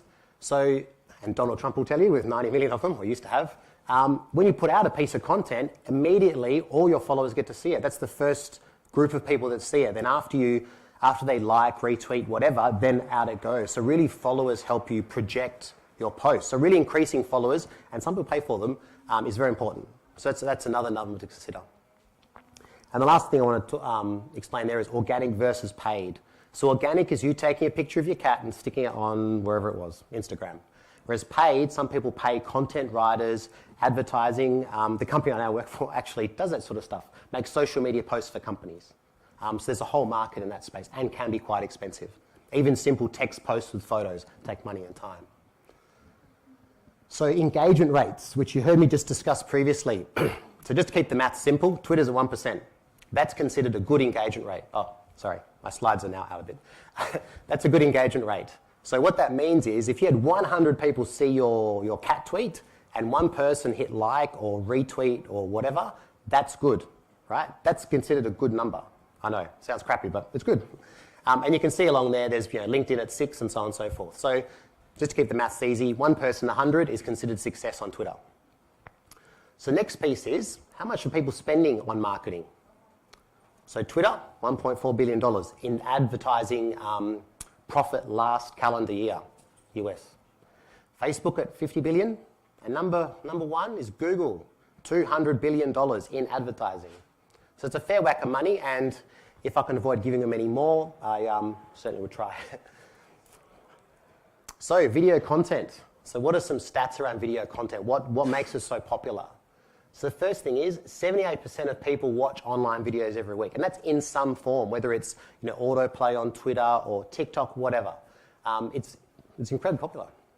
The next next stat is 72% of customers would rather learn this way. So I was thinking of my dad building his lawnmower he just bought the other week. We found a video online on how to build it, because reading a manual sucks. Whereas if someone shows you how to do it, you can always learn faster and acquire the skills or knowledge faster. The next one is message retention. More people remember the message you put in a video than in a piece of text.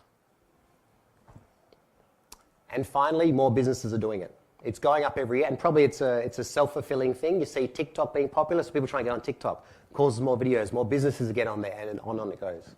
So really, if you're going to advertise for your business, having a video, even casual videos you've just shot on your iPhone, is a really good idea. It really does help. And the one that blows me away is the cost. A professional 1 minute of finished video is between $1,000 and $10,000. And I got that from a friend of mine in the US. That's the cost. Who's got that kind of money? Right, for 1 minute, you want to put lots of videos out every month because you want to, stay relevant. So an insane cost, and no startup can keep up with that. So anything you can do to get it free and cheap, the better. So for me, in my journey, what I did was I had to get some data. Get the data is one of my favorite sayings. So what I'm showing you here, this is a tweet from one of my Twitter accounts. This is completely automated.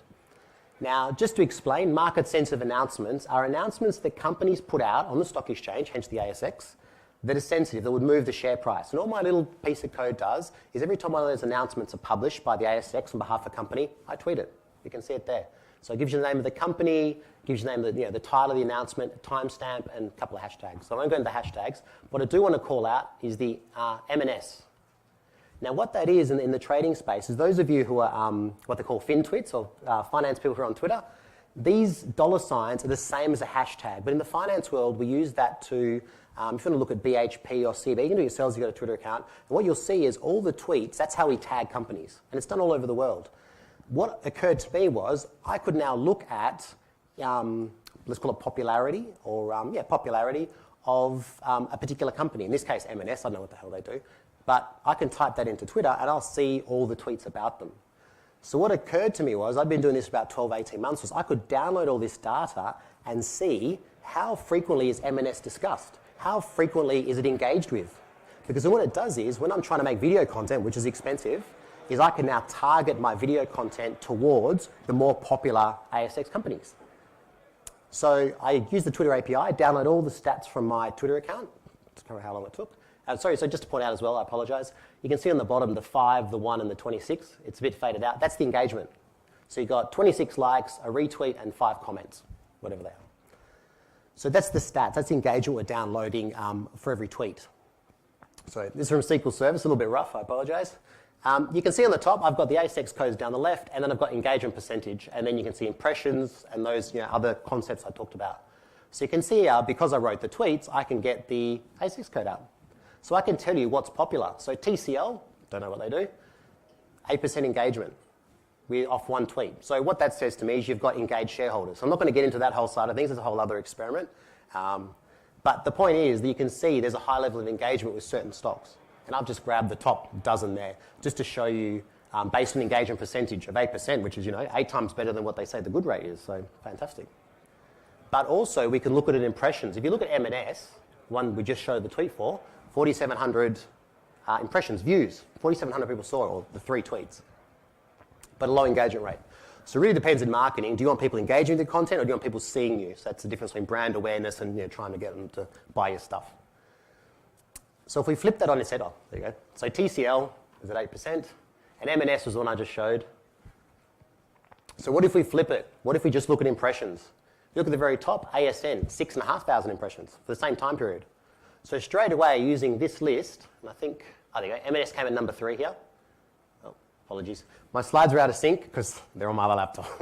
So what I'll show here is you can see those high numbers of impressions, and the top 20 down to AGY there, which is one of the stocks, I decided to focus on them. So what I decided is there's plenty of news stories written about these stocks, if you're on Twitter or LinkedIn or wherever, is I'm going to write video content about those news stories. So basically getting a free ride off someone else's content. So what I did was I thought, well, I'll focus on the top 20 because then I can focus my spend and my effort on those, and that's the only tweets I send out. So you really want to keep the volume down. So based on that, sorry, let's keep going through. I started looking at video content, and now we'll talk about deep fakes. Hi, I'm Santa Claus. This is the real me. Hi, I'm Santa Claus's digital twin. The difference between a deep fake and a digital twin is that a digital twin is made with consent of the person, whereas a deep fake is done without consent. So thank you, Santa Claus, for that explanation. And that's the bit I wanted to bring up. So deep fakes, I think, is the pejorative or the negative term. Digital twins are done with consent. That's very important in all this. This guy's an actor. My kids aren't in the room. This guy's an actor, okay? So we have to be respectful towards the actors in this. They are paid, okay? They're paid to use their likeness. So there's very strict rules or ethics around what you do. It can't be political, can't be religious, no harassment, no bullying. This is very important, this. And a lot of the platforms, I assume all the platforms, police that. There's a lot of content moderation intentionally. Because what you're doing is you're getting Santa Claus or somebody else to say something. And they wouldn't even know it's been done. So it's very important, all this, and that's where the difference between a deep fake and a digital twin. So there's, I think the most commonly ripped off guy is Tom Cruise. He's an actor, plenty of footage. So yeah, most commonly ripped off. But that's the big difference here, is we use digital twins, which most people know as deep fakes, but that's a very important difference there. So what platforms out? There's plenty of them, and they're changing all the time. Now the cool one I want to call out here is $1 per finished minute. That's a big difference from that $1,000 you'd have to hand over. Now, obviously, it's a bot, so it's not perfect, right? That technology is still evolving. But I've given you 3 examples there. Our one, that's an Israeli company. There's plenty more, and that's where synthetic media comes in. If you Google that and have a look around, you'll see there's plenty of stuff. Ideally, if you're going to automate, you want an API, clearly. Otherwise, you're doing manual ones all day long. I will share the slides at the end if you guys want to have a look, so you get all the reference points. What I've chucked on the right there very quickly is a sample of what I've been doing. Yeah, so at the top's the video, I'll just run that in a second, and you can see the tweet attached to it. And you can see, importantly, this company is Cyana, another company. I've put the $ SYA. That means anyone who's following that stock on Twitter will see my video. Yeah. Justin from Motley Fool. Sorry. Why is the Sayona share price lifting on Monday? Published the 5th of September. Visit Blue Harvest Digital to get the latest news and market information. Fairly simple. Straightforward, easy to do. Did that through an API. So as I'm standing here with you, as I love to tell people, that thing's probably making videos. So it is possible. And these kinds of things do it at a very low price. So that was all very interesting, David. But what were the results? Was it worth it? It's tempting to do the whole 20-minute talk with the video, but I changed my mind. So I put a few in. So this is another one called Sophia. The other guy was called Paul. They're all actors, so you like to refer them by name. It's kind of cool. Anyway, some stats. So did it work? Was I wasting my time? I always believe learning something new is not a waste of time, but nonetheless. So tweet-only text, 0.63%, well below the 1% that they say is good. Video tweets, 3.99, and that's just those top 20 companies. Now the thing is, that constantly changes. As engagement changes for those stocks, the top 20 is dynamic. It'll pick whatever's in the list. So I couldn't tell you what the list is right now. Well, I screenshot the other day, but nonetheless, it changes all the time based on traffic, which is great. So that is 6.5 times better. And I'm producing about 60 minutes of video a month, so about $60, give or take, completely automated. So that was the big one for me there. And I didn't know that till I did the chart, so I was quite impressed. The next one, very quickly, is LinkedIn. So LinkedIn, I publish content too, and I'll just show you the competitors. These are financial news companies in Australia publishing ASX content. You can see me, sorry it's called Boardroom Herald this time, but that's me there. I've just named everyone else to protect the innocent. But you can see the followers, 1,100 compared to 16,000 at the top, so massive difference. But the cool thing is, with automated content, I'm at number 2 on engagement. So I am beating that. And that top company, $150 million ASX company with 3 full-time staff. So it is, you can get in the fight with marketing with this sort of stuff. And that's the last 6 months. And finally, some people saw the weird shit I do on the internet and they said, come be a CTO at a fintech. So it's been absolutely awesome. So I hung up my time at Health after 20 odd years and came to work for them, and I've been there about 6 months. Yeah, that's that. That's me in the back row somewhere. But that's the talk. Sorry for the AV malfunction. That's that.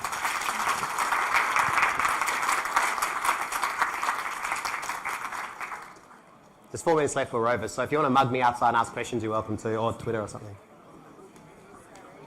That's right. Cool.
Yeah. We're already waiting to go. The computer was outputting the projector. That.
I'll introduce.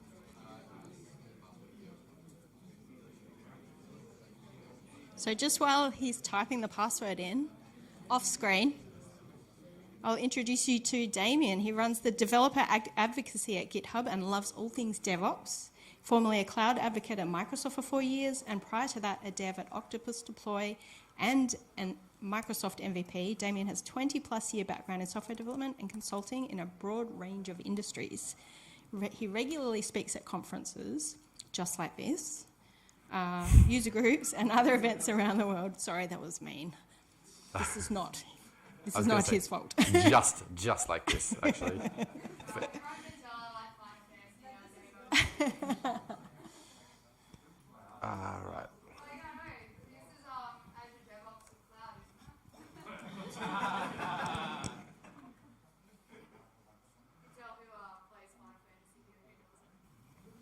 So let's give Damien a big, long welcome as he sets himself up.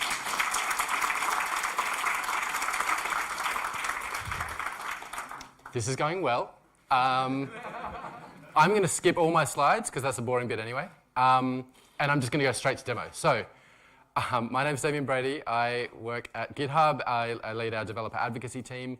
I came from Microsoft. I've talked about DevOps for years. This time I'm going to be talking about DevOps in terms of doing it all on GitHub. Right? So we're going to be going from planning and tracking all the way through to the inner loop, like actually writing code in the cloud on code spaces, and then actions to deploy, like with a CI/CD pipeline, all the way through to the end. Right? Now, I started about 15 minutes late, so let's see how quickly we can do this. If I skip over stuff and you're like, I really want to know more about that, we have all of this demo stuff at the GitHub booth as well, so come and have a look. The difference in the GitHub booth, though, is that everything's running off a Raspberry Pi. So I'm doing multi-container development, debugging and stuff, but my dev machine's this Raspberry Pi hanging from a carabiner next to the TV. We'll see some of that in a sec. Not the Raspberry Pi, but the code spaces. Right, so DevOps. You've all seen that kind of sideways 8, like the infinity symbol that we talk about with DevOps, where we do plan, build, deploy, and then learn from that. The idea with DevOps being that you can get through that whole infinity symbol as quickly as possible. So get stuff out to production as quickly as possible so you can learn from it and work out what needs to be done next. Right? What I'm going to focus on today is everything from the plan bit all the way through to production. Right? We're not really going to talk so much about the learning from it. GitHub doesn't have a product for looking at metrics of things that are going on in production. We do have awesome kind of tooling around discussions with your communities, and of course there's GitHub issues that can be open, so the community can contribute as well, or your customers can contribute as well to what you're doing. But we're not going to really cover that part so much beyond just issues. All right, I'm already talking too much. Let's go and have a look. You can see a little bit about some of the security stuff that's built in here as well. Dependabot has told me that my code has security vulnerabilities, which is deliberate, I promise. I'm just going to ignore them at the moment, which is also deliberate. Oh, this is going to be fun. Your scroll thing's the reverse of what I usually use. Yeah, I'm playing in hard mode. All right. Who's familiar with GitHub issues? Yep. Okay, cool. If you're not, GitHub issues is kind of the way that we track a piece of work. So issues, the word issue, as we use it, is a thing that we need to care about, ultimately. It's fine. I'll work it out. Okay. Oh, yeah. It's a thing we need to care about, right? It's not a bug. It's not a synonym for a bug, although you can absolutely track your bugs using GitHub issues. We use issues internally for everything at GitHub. So in our DevRel organization, we have a repository that has very little code in it, but we use issues to track all of the work that everybody is doing the whole way through. And you'll see some of the planning and tracking tools and why it's valuable to do that, regardless of whether they're actual pieces of code that you need to change or not. So the GitHub Issues UI, when you go to the Issues tab in GitHub, you'll just get this list of all of the issues that are in there, categorized by open and closed. You can do some great searching and filtering and stuff like that, apply labels, all that kind of thing. And so the experience with actually creating issues and using issues is pretty good too. So if we create an issue, you can give it a title. What's the title? Fix that laptop output, which is a good one. And then you can, put a whole lot of detail about stuff. What's the screenshot in Windows? Windows Shift S? Yeah. I'm a pro. You can even do things like paste images. Wrong keys. You can even copy and paste images. So I just took a screenshot, and then the preview can see that screenshot that I just took. So you can copy paste images. You can do rich markdown formatting, all that kind of stuff. There's some really good features around task lists too. So you can set a list of things you need to do. The second thing, and then when you save or submit that issue, let's just get rid of that last one. You can see that there's a task list attached to this issue as well, and we can see that there are 2 tasks for that issue that need to be done. And maybe I want to say I've done the first thing, but maybe the second thing needs a little bit more work, and so I can just need to refresh. Wrong buttons. F5. No, that's all right. See, this is why I have a desktop PC at home and a MacBook, so I know both of them. Anyway, so this second one, maybe I want to actually convert that to an issue because it needs some more expansion, there's some more details. When I do that, it'll create an issue from that second thing, and if I drill into that issue, we can see that that is tracked in one of the previous issues. So we have this kind of hierarchy. The hierarchy stuff in GitHub issues is still kind of being built out. It'll be a lot richer in the future.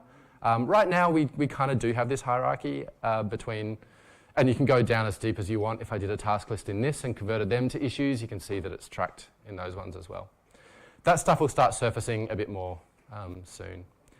So we've got our issues. We can do really rich markdown. We can even do mathematical formulas, and we use tooling to do flowcharts and stuff like that. You can put in there in markdown.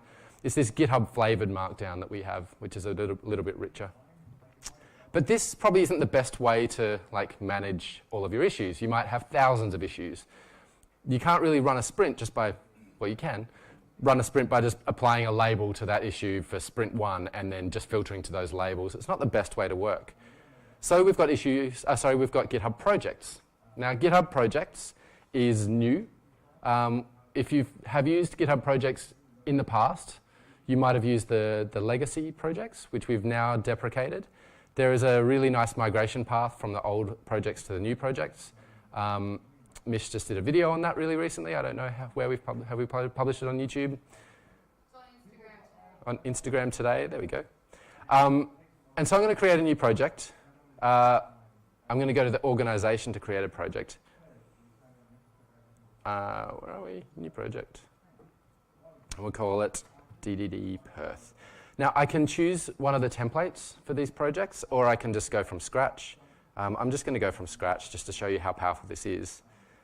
And I'm going to add the issues from my repository. So to do that, by the way, we're looking at the table view at the moment. To add an issue, I choose my repository. It's Haikus for Code Spaces. And then I'm just going to choose, that one. So now I have that issue in there. Oh, this thing's hurting me. And I can add left click. We've also made this quite keyboard friendly. So I'm just kind of hitting enter and it's taking the top one each time just to fill them out.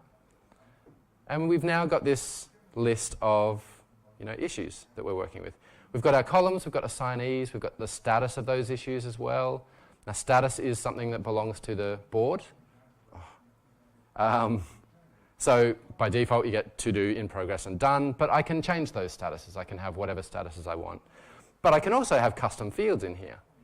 So I can say I want to see the labels. That's great. That's pretty useful. But I want a new field for an estimate. And then that field type is a number. And now we have this estimate column as well. So I'm just going to go and put some random numbers in that estimate column, if I can work things. I'm putting random numbers in because this is like a real life demo where estimates are totally random anyway. And then I can obviously do things like filter and say I only want to see the estimates that are greater than 5. Oh, keyboard shortcuts, the opposite. So Control K on Windows, by the way, not Windows K. And I can filter by, what do we got? Estimate, and just say it has to be greater than 5, and it will filter based on those. So we can do that. We can group by these statuses, group by the labels. Let's group by, actually we need another field here for sprint. And this is actually a iteration type. And it starts today. Iterations go for 2 weeks. So in the background, it's created some iterations for me based on every 2 weeks. And I can assign these to these sprints as we go as well. So yeah, let's do that. And then we'll group by these. So now we've got all of our sprint 1, sprint 2, sprint 3, and then the ones that haven't been done yet. So we've got this like nice little table view. The other thing we might want to do though is have like a sprint board, right? So let's create a new view. And this view is going to be a board view. And so now we have our board for all the ones with no status. So by default, it's kind of given me the status. So to do, doing, done. None of these have a status, so I obviously want some of them over here. But actually, this is my sprint board, so I'm going to filter by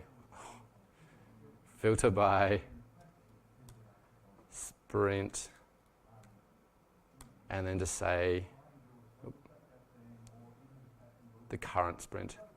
So you can say, this is the current sprint or the previous sprint or the next sprint. You can even say current +2 or previous -1 or something like that, which is pretty handy. And then you can work with these sprint boards as well. You can change what's on the cards. I mean, this is a demo that I could spend hours and hours on if I could work the mouse. One thing to note as well is that these projects are at the organization level. So we understand that you might have issues across a number of different repos for a project, especially if you have a microservices situation where you have a different repo for the different services, but you want this roll-up view of all of the things that are going on at the moment. So at the org level, you have a project, and you pull in the issues that you care about for that project across the different repositories. Or maybe pull in the pull requests, because you care about them as well. So issues and pull requests can appear here.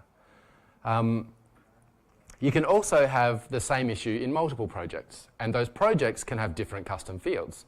So here I've got a bunch of work that's going on. Maybe my managers want a different view of all of the epics in my organization across multiple projects, and they also have some fields they want to track, like maybe they just want a current status of red, green, and yellow or something like that. That extra field belongs to that project, and the issue can set that value on the project. So you can have different views of the same information. The great thing about this, though, is you can absolutely customize this for however you want. You don't need to, you're not stuck in the way that GitHub thinks you should run a project. You can do it any way you want. The one thing I didn't show you on this, which I love, is that you can also put in draft issues. So I can add one here to say, I don't know, get a new laptop. There's a theme for these issues, by the way. And this is a draft issue because it doesn't belong to a repository yet. It just belongs to this project. We have teams in GitHub who use basically nothing but draft issues. They do everything as draft issues, and it's only when they actually need to do the work that they will convert to an issue. And then it will ask you what repository you want that issue in, because it has to belong to a repository at that stage. So look, I could go on and on about all of this sort of stuff. Before I move on to kind of moving on from the planning, any questions about stuff that I haven't shown you on here? Anyone want to give me a laptop? Hand staying down. Okay. So look, this is also free for everybody. We don't charge anything for GitHub projects, so your own repositories you can do it, or your own organizations, your own accounts, you can have projects as well. Anything you like, there's no extra money for this. There's some other features that I didn't show you as well to do with like workflows. So when an issue gets dragged into the done column, then mark it as closed in the repo and things like that. Oh, sorry, other way around. A bunch of things like that. There's more coming to workflows as well. There's also insights that is, I don't know if it's public preview yet. I think it's in the public beta, insights. So you can do your burn down charts or burn up cumulative flow diagrams or the manager stuff as well. Somebody from GitHub in the back is looking at me like, I don't know if that's public. Yeah, no, so the burnout charts and stuff we can use at the org level. For an individual one, they're not really available yet. Yeah, so at org level for the, okay, there we go. So the burn up charts and stuff are at the enterprise, right? Or org level burn up charts, yeah. Cool. Awesome, all right, let's go back to this code. And we're going to do some of this work, all right? So I don't know if anybody here had the same experience as me with my first dev job, is it took literally about a month before I could actually write code on the code base because they had to find me a computer and then they had to set that computer up with the standard operating environment, and then the project I was on had these other dependencies that I needed in there as well. So, you know, time to actually writing the first code or making the first commit was long, right? Which is a problem, especially if you are on multiple projects. I don't know if anybody's skipped from one project to another and there's this period of how do I get all this stuff working? They're using different versions of the dependencies, all that kind of stuff. It's also bad for open source and for contributing to other projects. Inner source is a problem as well. So I know when I worked at Microsoft, everyone at Microsoft, every engineer at Microsoft has access to almost every repository, every code base. And you're encouraged, if you find something that you need in somebody else's code base, to submit a pull request, like to actually go and change it, look at their code, see how it works. Which is great, except I can't debug that because they've got this huge list of dependencies. I can't get that working. It's not worth my time, so I just don't do it. Enter Codespaces. So Codespaces is a dev environment in the cloud that's targeted at a specific repository. So you basically have the definition of what's required to write code for a project defined alongside the code for that project. Before Codespaces as well, if you just want to make a small change, you don't need to do any debugging or anything like that. Just in case anybody hasn't seen this before, this is in every repository. If you hit the dot button, presuming it's the same on a different laptop, the full stop button, dot button, period, whatever you want to call it, on any GitHub repo, even if it's not yours, it'll open the web editor, which is basically Visual Studio Code running in your browser. So there's no compute on the back end in this case, it's just running inside your browser. And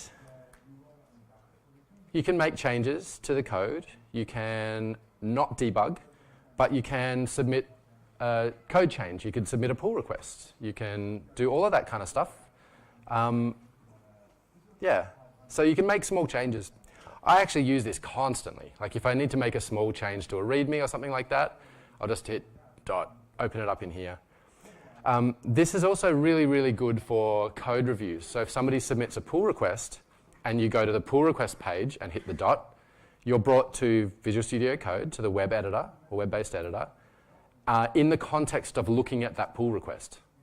So you can see the changes, you can see what was committed, the files that are different, and you can leave comments and say, this looks good. If you have permissions, you can even merge those pull requests in the context of a Visual Studio Code instance. So you can see the library, you can see all the files, you can see everything like that. But like I said, what you can't do here, unfortunately, is debug, especially if you don't know the shortcut keys. So there's no terminal because there's no compute in the background. I can't do any run and debug stuff because there's no compute in the background. And obviously in the real world, you need to do that stuff. So Codespaces is basically the same as this, except it has compute. It's a cloud-based dev environment. Now, because we're short on time, normally I'd create a new one to show you how quickly this works. But if you go to the code button here and then go to Codespaces, and I've got one here, which is not clean. That's great. Oh, you know what? I'm just going to create a new code space. So you can see how fast it is.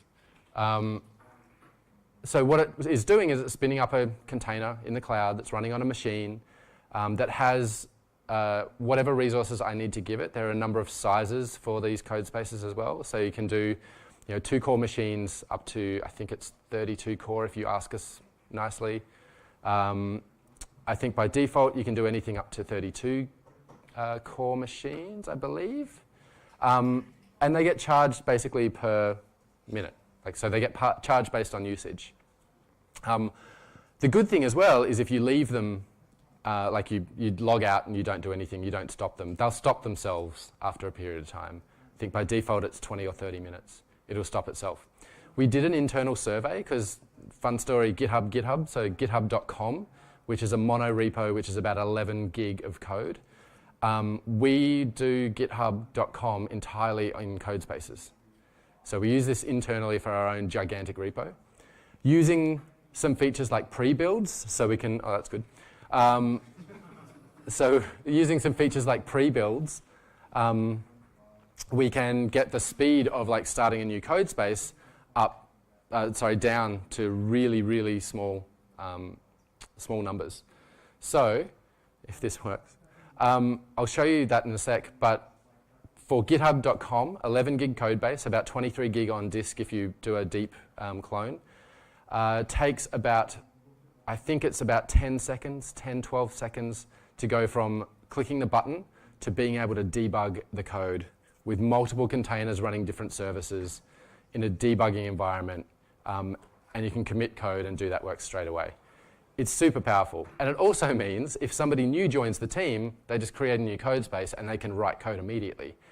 If you start working on a different project and they have code spaces set up there, you can go to that other project, start a code space, and now you have this brand new dev machine that's targeted specifically at that repository and at that code base. So here we go. We are in, and this is my little application. Let's see if I can run it and debug. It's a Node app, so I'll choose Node. And remember, this is all running just through my browser. I don't have this code base on this machine, on this laptop at all. Not just for the obvious reasons that it's not my laptop. This actually makes the demo kind of cool, right? You know I don't have the code on here because it's not my machine. But I'm still able to do the work, to write the code. So this is what the application looks like. If I go back into my code space, again in the browser, and I find a file, let's find index.js, get rid of that, and then I'll put a breakpoint on that render, and refresh.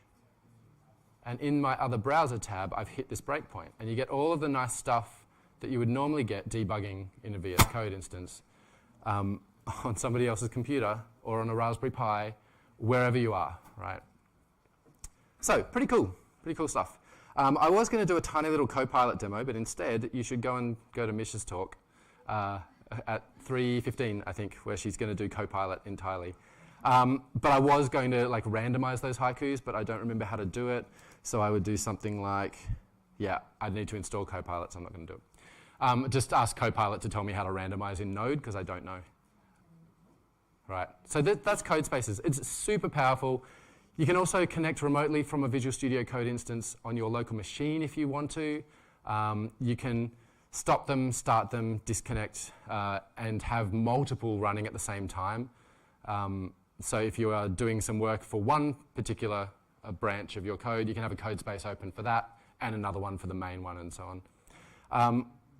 And as I said, they'll stop themselves if you're not using them.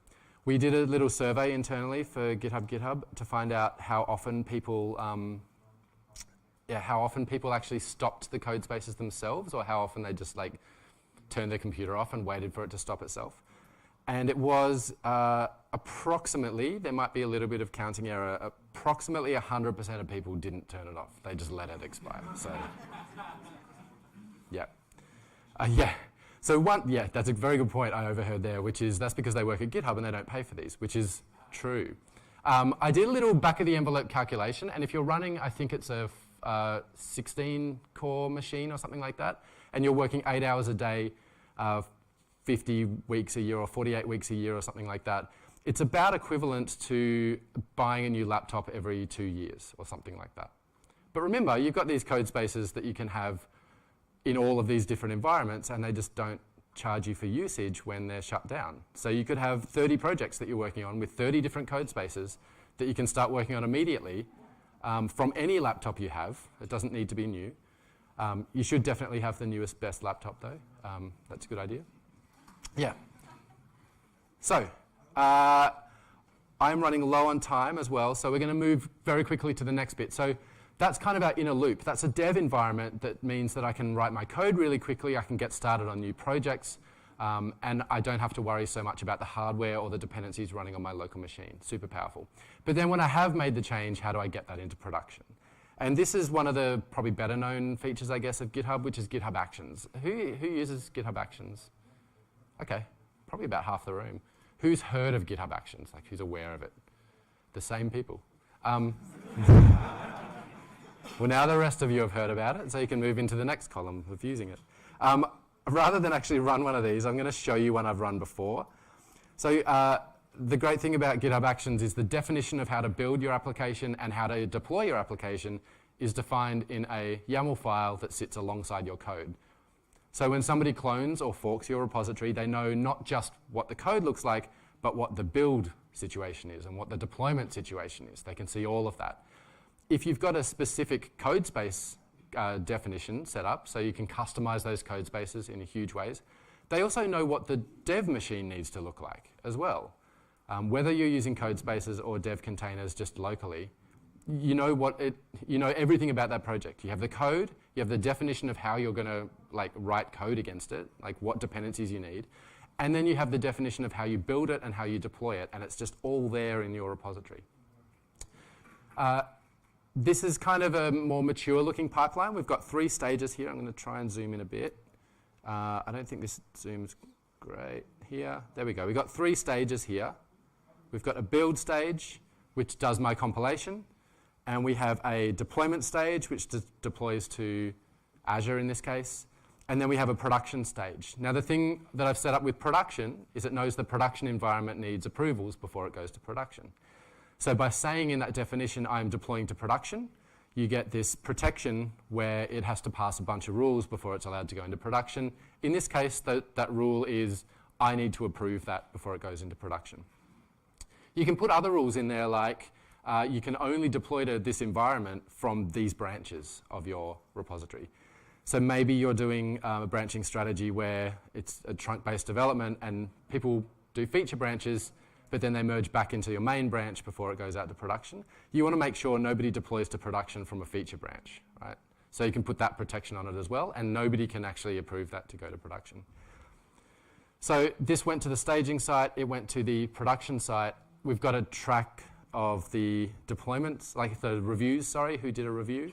And then we've even got the artifacts that were produced as well. So part of the build was packaging everything up and then uploading it so the subsequent jobs could pull that down and do the work, actually deploy them as well. The way these actually physically run is on, these ones are on GitHub hosted runners. So these are agents that basically spin up when there's a job to do. It'll download the code or do whatever you want it to do. And then when it's finished, it'll tear itself down entirely. So they're on-demand kind of hosted runners. You can also self-host runners if you want. You can run the runner executable on pretty much any machine. I've run them on Raspberry Pis too. So you can actually build your application on a Raspberry Pi if you really want to. Don't do that. Or you can do the GitHub hosted ones. Really new to GitHub hosted runners as well is the larger sizes of GitHub hosted runners. So for a very long time, you didn't get to choose how big those runners were. The only way to choose how much RAM and all that kind of stuff was to do your self-hosted ones. Now for GitHub Team, I believe, and GitHub Enterprise Cloud, you can set up larger hosted runners to say, I want one with 32 cores and GPUs and all sorts of stuff. So long-running builds or ones that are a bit slow, you can use hosted runners for those. Now, there is a lot that I didn't cover in this for several reasons. If you want to see any of this stuff in a little bit more detail, We've got demos at the booth. We've got an awesome demo that was actually written by Aaron Powell, who is probably in that room, which has a code space with multiple containers that get run and debug at the same time with Azure Cosmos DB emulators running in them. And the actual device that the keyboard and mouse is connected to is this little Raspberry Pi. But it's running 32 cores in the background and 32 gigs of RAM in code spaces and things like that. We use GitHub issues for our prize draw as well, if you haven't signed up for that. So if you go to a particular GitHub issue, you can leave a comment, and then we use GitHub Actions to pull the names of the people who commented on that issue, put them in a file, and do that as part of the deployment to GitHub Pages that I also didn't mention, which is a way you can host your own static websites in GitHub. So the whole thing kind of fits together until you get this end-to-end scenario.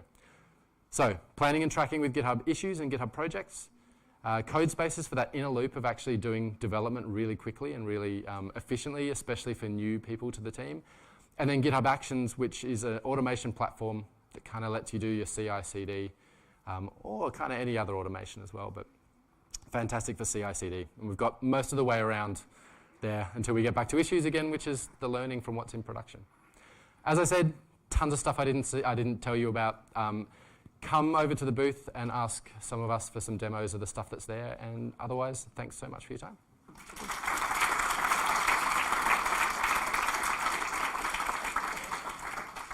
And thanks, Mish, for the laptop. Thanks, Damien. That was really cool. So it's off to lunch now, everybody. So there's lunchtime sessions commencing at 2:35 in the theatre and both river rooms. And you can't take food into them, so if you do want to duck into those, get your food in quickly. And then the next breakout sessions will start again at 3:15. See you then.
Mark, where are you, Mark? Turn your camera on. Okay. You can see me? Yeah. Yeah, we can see you.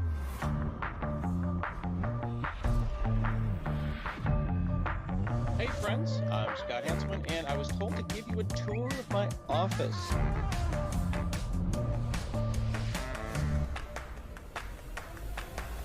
This is Nerds Nerding. What we're doing is we're talking to people all over the world because we're stuck in our houses. And we're looking at God, this is like my dream come true. I've always wanted to join Scott Hanselman's group. What do you want?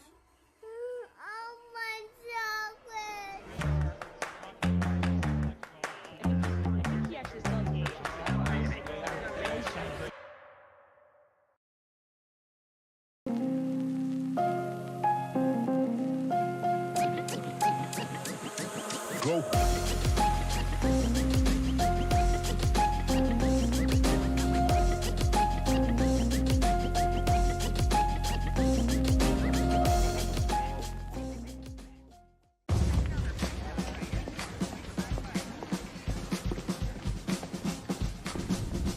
We got a little problem.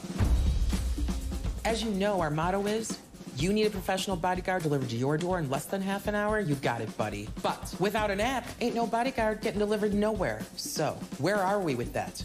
The app is almost ready. We just need 3 more days? We need it ASAP. Okay, team, what's the status on the app? We're good to go, except our login experience is a disaster.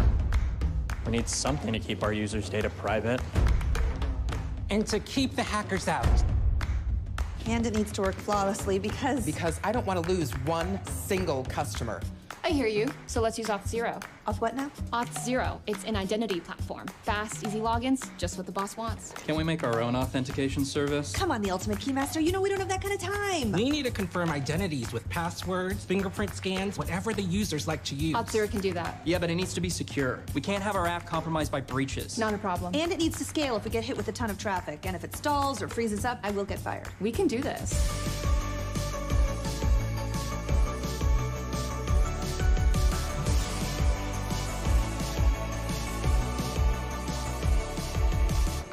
Could you guys stop? That's really distracting.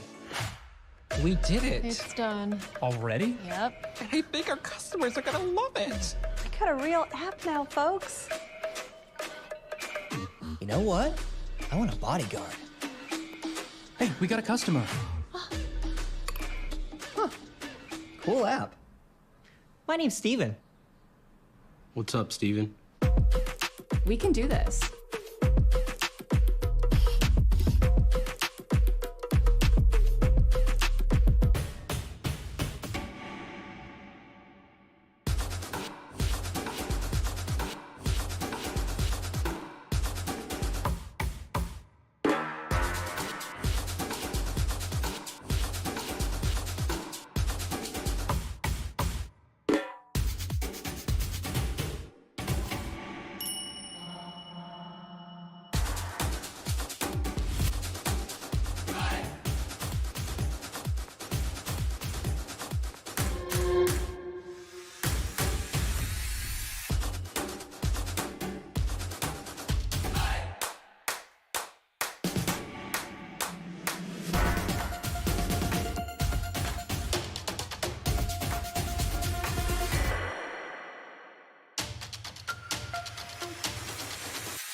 Mark, where are you, Mark? Turn your camera on.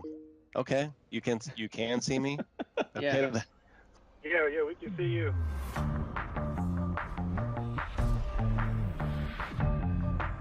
Hey friends, I'm Scott Hanselman, and I was told to give you a tour of my office.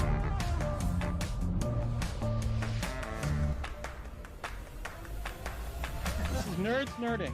What we're doing is we're talking to people all over the world because we're stuck in our houses. And we're looking at God, this is like my dream come true. I always wanted to join Scott Hanselman's group. What do you want?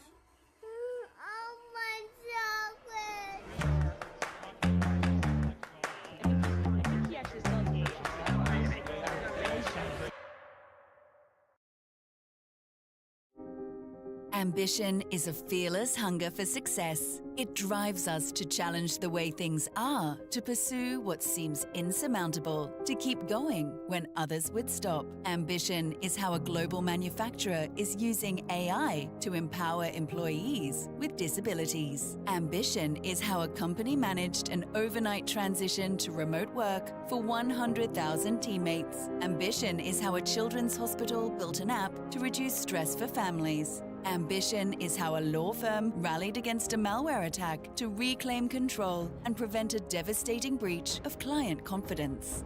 At Insight, we know the power of ambition. We've grown from a small technology provider founded by two young brothers to a Fortune 500 company offering IT services and solutions for all. For more than 30 years, people have trusted us to turn ambitious projects into meaningful outcomes. What will your ambitious story be? Now is the time to do big things together. Now is the time to be ambitious.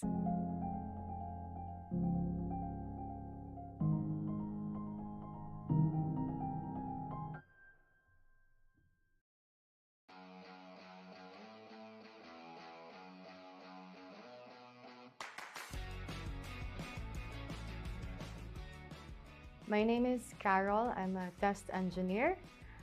My call sign is Special K.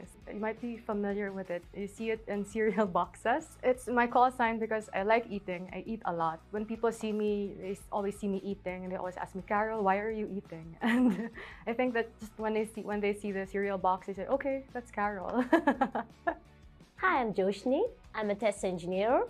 They call me Jester because I always have a smile on my face, whatever situation I'm in. My name is Jaden.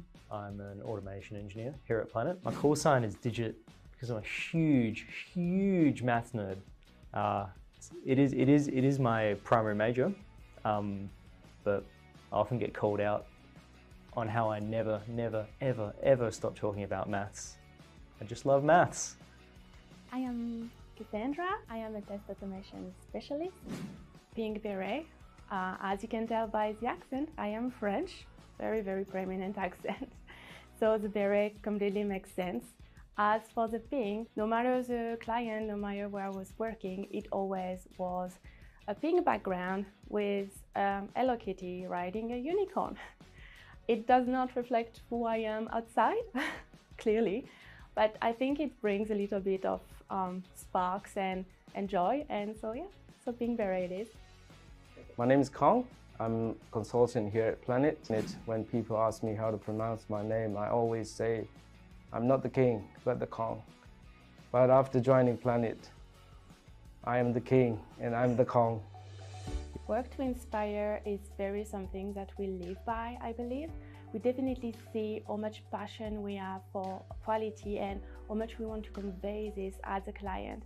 We don't just go for target, we always try to go a little bit further, and we try to inspire each other by learning new skills, having new challenges and taking them, and I think it's very inspiring.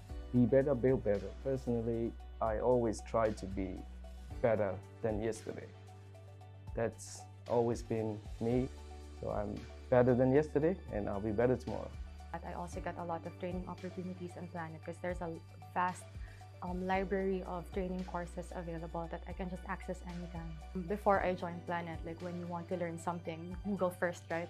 And then when you Google something, you always have to pay for something, and that's not what I want to do. So it's really good that Planet offers these free courses for me, and I don't have to feel pressured about buying something just so I can improve my skills and use them for work. Planet always encourages learning, and learning is a good way to just accelerate your career growth. Top Gun of testing is it's awesome. It's really cool to be around people who are so passionate, so driven to do what they do, and who always want to learn and get better. I think that's really important, and I think it's going to be a driving factor going forward in the IT industry in general. Top Gun is the best of the best, and for me, it's if you want to grow up in your career, you are at the right place, because we have got all the training materials, right people, and right opportunities. Yeah, whatever you need to progress in your career, you have got everything in here to boost your experience and boost your personality. Everything in a compact pack. That's what Planet is for me.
Mark, where are you, Mark? Turn your camera on.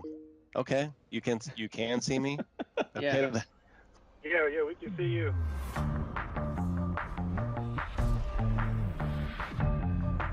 Hey friends, I'm Scott Hanselman, and I was told to give you a tour of my office.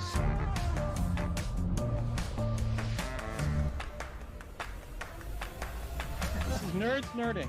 What we're doing is we're talking to people all over the world because we're stuck in our houses. We're looking at God, this is like my dream come true. I always wanted to join Scott Hanselman's group. What do you want?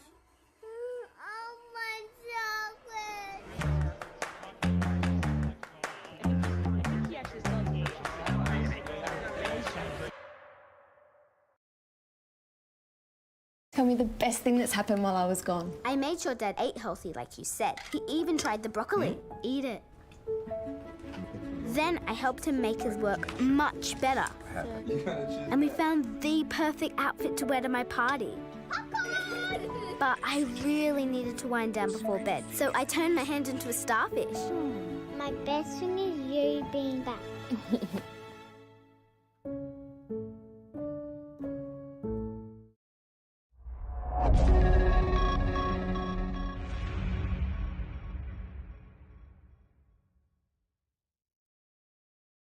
By applying market-leading technology solutions through our lifecycle services, we help clients realize business outcomes through our advice, integration, and operational services. MOQ Digital helps clients to fully understand their IT needs, adopt the right solution, and provide ongoing support to maximize their investment.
Mark, where are you, Mark? Turn your camera on.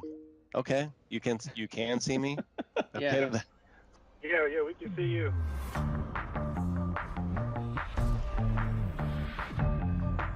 Hey friends, I'm Scott Hanselman, and I was told to give you a tour of my office.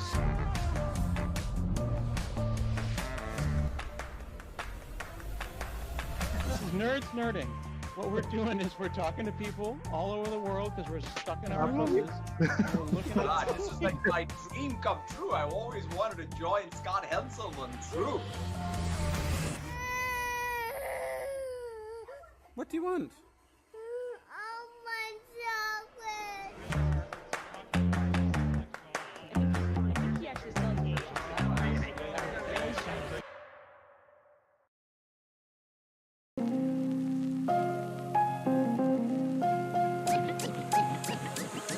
Go.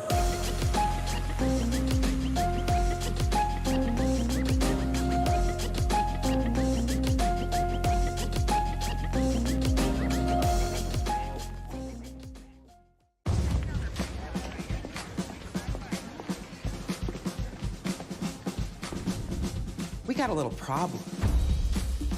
As you know, our motto is, you need a professional bodyguard delivered to your door in less than half an hour, you got it, buddy. But without an app, ain't no bodyguard getting delivered nowhere. So, where are we with that?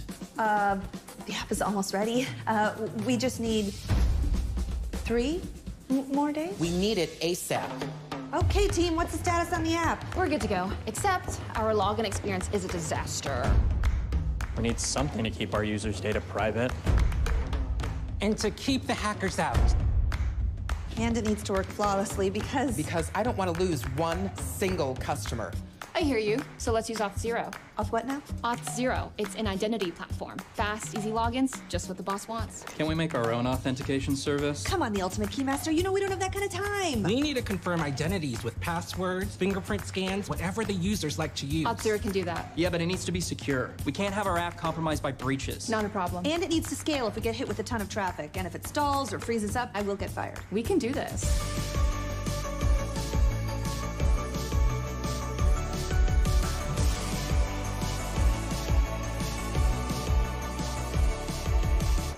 Could you guys stop? That's really distracting. We did it. It's done. Already? Yep. I think our customers are gonna love it. I got a real app now, folks. You know what? I want a bodyguard. Hey, we got a customer. Cool app. My name's Steven. What's up, Steven? We can do this.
Mark, where are you, Mark? Turn your camera on. Okay, you can see me. Okay.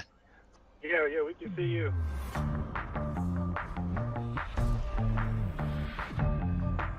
Hey friends, I'm Scott Hanselman, and I was told to give you a tour of my office.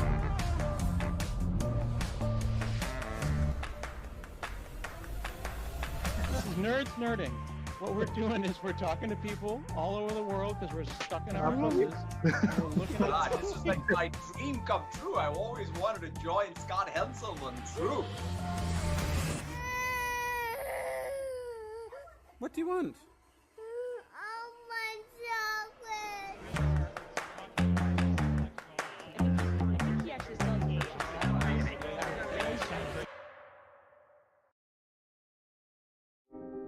Ambition is a fearless hunger for success. It drives us to challenge the way things are, to pursue what seems insurmountable, to keep going when others would stop. Ambition is how a global manufacturer is using AI to empower employees with disabilities. Ambition is how a company managed an overnight transition to remote work for 100,000 teammates. Ambition is how a children's hospital built an app to reduce stress for families. Ambition is how a law firm rallied against a malware attack to reclaim control and prevent a devastating breach of client confidence. At Insight, we know the power of ambition. We've grown from a small technology provider founded by two young brothers to a Fortune 500 company offering IT services and solutions for all.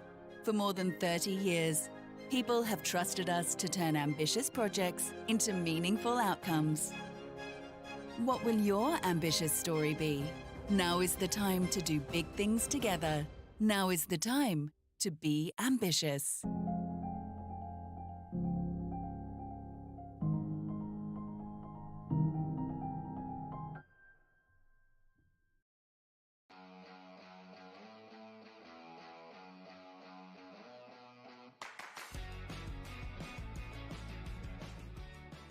My name is Carol. I'm a test engineer. My call sign is Special K. You might be familiar with it. You see it in cereal boxes. It's my call sign because I like eating. I eat a lot. When people see me, they always see me eating, and they always ask me, Carol, why are you eating? And I think that just when they see the cereal box, they say, okay, that's Carol. Hi, I'm Joshni. I'm a test engineer. They call me Jester because I always have a smile on my face, whatever situation I'm in. My name is Jaden. I'm an automation engineer here at Planet. My call sign is Digit because I'm a huge maths nerd. It is my primary major, but I often get called out on how I never, ever stop talking about maths. I just love maths. I am Cassandra. I am a test automation specialist. Pink beret. As you can tell by the accent, I am French. Very prominent accent. So the beret completely makes sense. As for the pink, no matter the client, no matter where I was working, it always was a pink background with Hello Kitty riding a unicorn. It does not reflect who I am outside, clearly, but I think it brings a little bit of sparks and joy, and so yeah, so pink beret it is. My name is Kong. I'm a consultant here at Planet. When people ask me how to pronounce my name, I always say, I'm not the king, but the Kong. But after joining Planet, I am the king and I'm the Kong. Work to inspire is very something that we live by, I believe. We definitely see how much passion we have for quality and how much we want to convey this as a client. We don't just go for target, we always try to go a little bit further, and we try to inspire each other by learning new skills, having new challenges and taking them, and I think it's very inspiring. Be better, build better. Personally, I always try to be better than yesterday. That's always been me, so I'm better than yesterday and I'll be better tomorrow. I also got a lot of training opportunities on Planet because there's a vast library of training courses available that I can just access anytime. Before I joined Planet, like when you want to learn something, Google first, right? And then when you Google something, you always have to pay for something, and that's not what I want to do. So it's really good that Planet offers these free courses for me, and I don't have to feel pressured about buying something just so I can improve my skills and use them for work. Planet always encourages learning, and learning is a good way to just accelerate your career growth. Top Gun of testing is it's awesome. It's really cool to be around people who are so passionate, so driven to do what they do, and who always want to learn and get better. I think that's really important, and I think it's going to be a driving factor going forward in the IT industry in general. Top Gun is the best of the best, and for me, it's if you want to grow up in your career, you are at the right place because we have got all the training materials, right people, and right opportunities. Yeah, whatever you need to progress in your career, you have got everything in here to boost your experience and boost your personality. Everything in a compact pack. That's what Planet is for me.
Mark, where are you, Mark? Turn your camera on.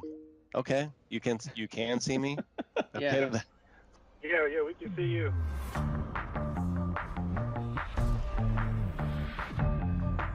Hey friends, I'm Scott Hanselman, and I was told to give you a tour of my office.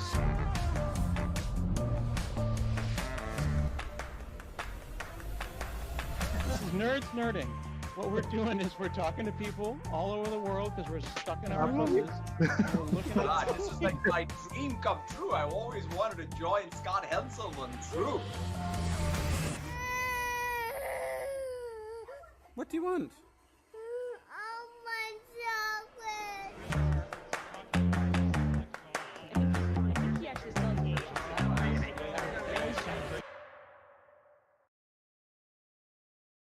me the best thing that's happened while I was gone. I made sure Dad ate healthy, like you said. He even tried the broccoli. Eat it. Then I helped him make his work much better. And we found the perfect outfit to wear to my party. But I really needed to wind down before bed, so I turned my hand into a starfish. My best thing is you being back.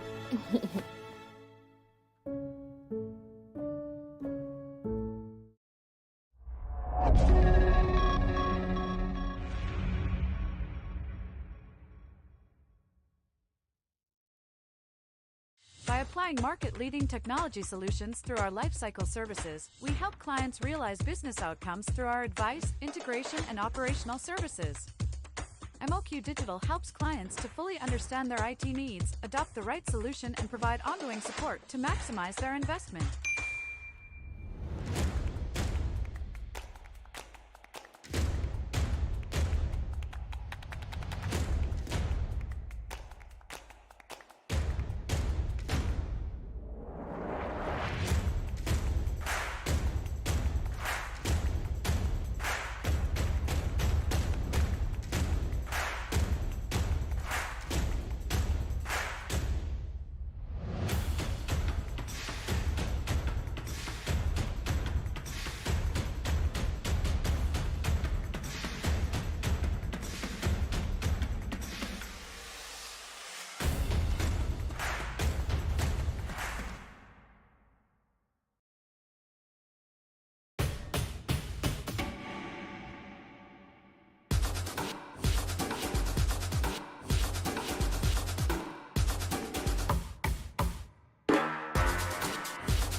Mark, where are you, Mark? Turn your camera on.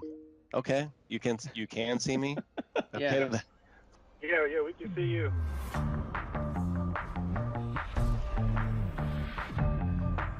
Hey friends, I'm Scott Hanselman, and I was told to give you a tour of my office.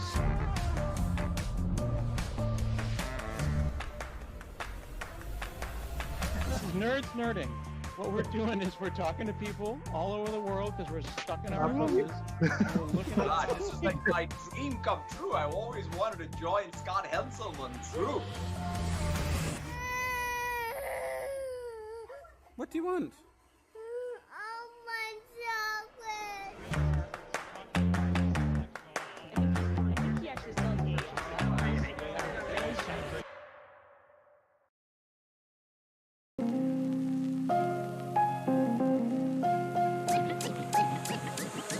Go.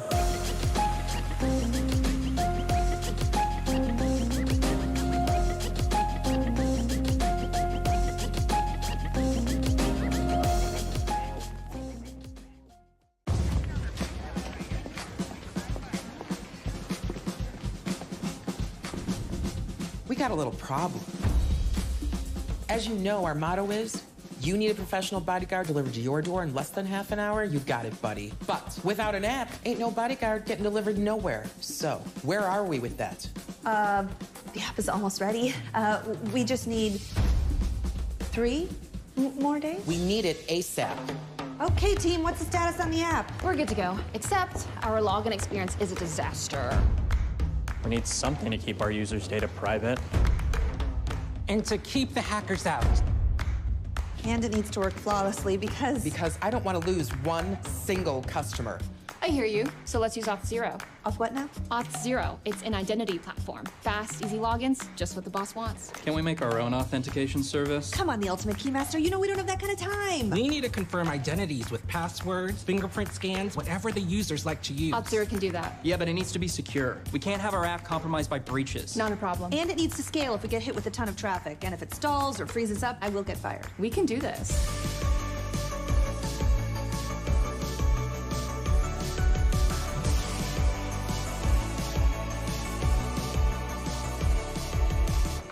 Could you guys stop? That's really distracting. We did it. It's done. Already? Yep. And I think our customers are gonna love it. We got a real app now, folks. You know what? I want a bodyguard. Hey, we got a customer. Cool app. My name's Steven.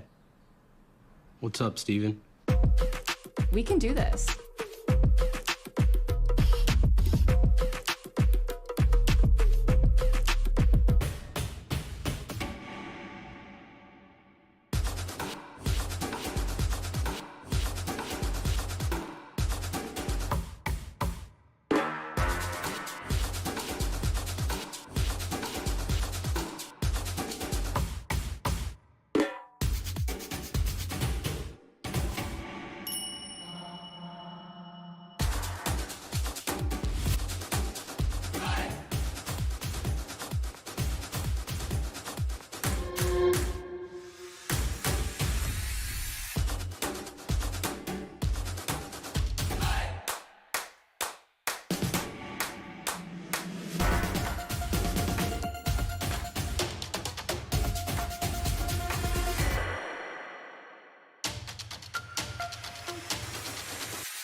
Mark, where are you, Mark? Turn your camera on.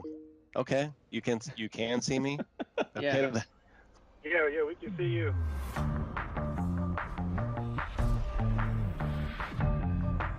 Hey friends, I'm Scott Hanselman, and I was told to give you a tour of my office.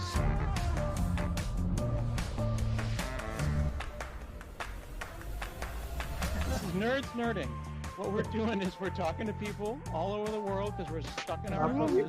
We're looking at God, this is like my dream come true. I've always wanted to join Scott Hanselman's group.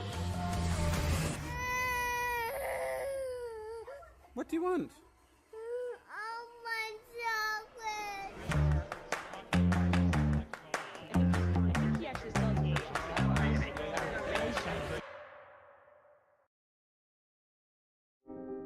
Ambition is a fearless hunger for success. It drives us to challenge the way things are, to pursue what seems insurmountable, to keep going when others would stop. Ambition is how a global manufacturer is using AI to empower employees with disabilities. Ambition is how a company managed an overnight transition to remote work for 100,000 teammates. Ambition is how a children's hospital built an app to reduce stress for families. Ambition is how a law firm rallied against a malware attack to reclaim control and prevent a devastating breach of client confidence.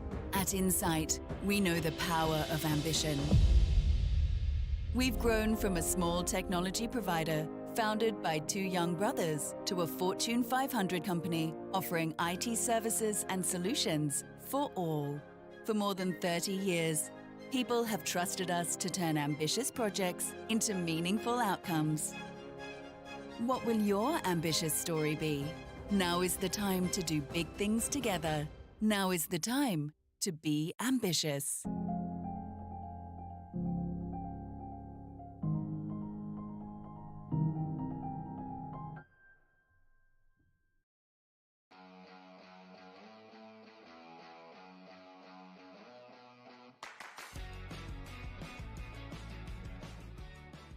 My name is Carol. I'm a test engineer.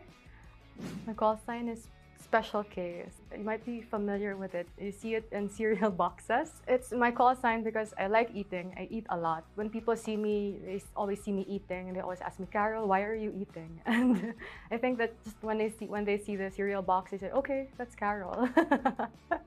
Hi, I'm Joshni. I'm a test engineer. They call me Jester because I always have a smile on my face, whatever situation I'm in. My name is Jaden. I'm an automation engineer here at Planet. My call sign is Digit because I'm a huge maths nerd. It is my primary major, but I often get called out on how I never, ever stop talking about maths. I just love maths. I am Cassandra. I am a test automation specialist. Being beret, as you can tell by the accent, I am French. Very prominent accent. So the beret completely makes sense. As for the ping, no matter the client, no matter where I was working, it always was a ping background with Hello Kitty riding a unicorn. It does not reflect who I am outside, clearly, but I think it brings a little bit of sparks and joy, and so yeah, so ping beret it is. My name is Kong. I'm a consultant here at Planet. When people ask me how to pronounce my name, I always say, I'm not the king, but the Kong. But after joining Planet, I am the king and I'm the Kong. Work to inspire is very something that we live by, I believe. We definitely see how much passion we have for quality and how much we want to convey this as a client. We don't just go for target, we always try to go a little bit further, and we try to inspire each other by learning new skills, having new challenges and taking them, and I think it's very inspiring. Be better, build better. Personally, I always try to be better than yesterday. That's always been me, so I'm better than yesterday and I'll be better tomorrow. I also got a lot of training opportunities on Planet because there's a vast library of training courses available that I can just access anytime. Before I joined Planet, like when you want to learn something, Google first, right? And then when you Google something, you always have to pay for something, and that's not what I want to do. So it's really good that Planet offers these free courses for me, and I don't have to feel pressured about buying something just so I can improve my skills and use them for work. Planet always encourages learning, and learning is a good way to just accelerate your career growth. Top Gun of testing is it's awesome. It's really cool to be around people who are so passionate, so driven to do what they do, and who always want to learn and get better. I think that's really important, and I think it's going to be a driving factor going forward in the IT industry in general. Top Gun is the best of the best, and for me, it's if you want to grow up in your career, you are at the right place because we have got all the training materials, right people, and right opportunities. Yeah, whatever you need to progress in your career, you have got everything in here to boost your experience and boost your personality. Everything in a compact pack. That's what Planet is for me.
Mark, where are you, Mark? Turn your camera on. Okay, you can see me. Yeah, we can see you.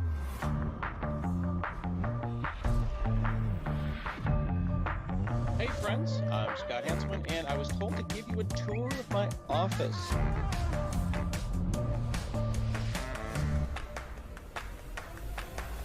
This is Nerds Nerding. What we're doing is we're talking to people all over the world because we're stuck in our houses. We're looking at this is like my dream come true. I always wanted to join Scott Hanselman's group. What do you want?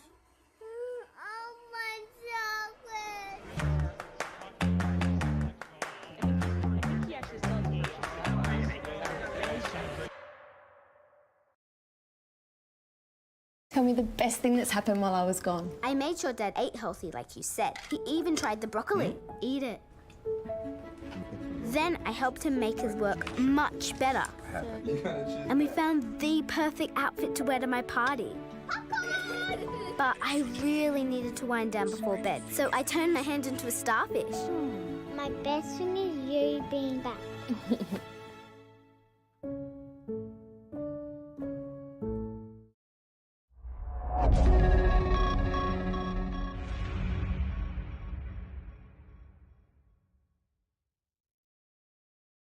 By applying market-leading technology solutions through our lifecycle services, we help clients realize business outcomes through our advice, integration, and operational services.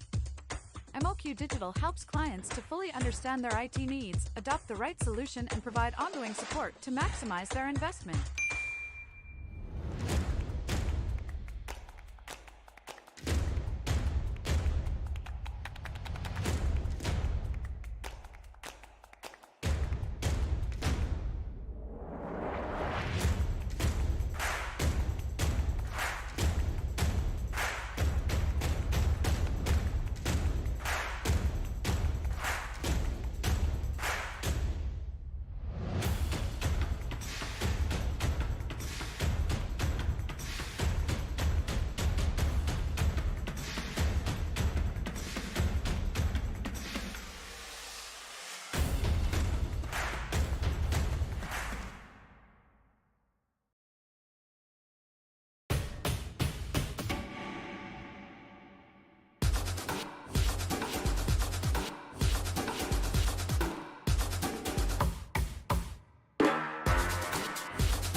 Mark, where are you, Mark? Turn your camera on. Okay. You can see me? Yeah. Yeah, we can see you.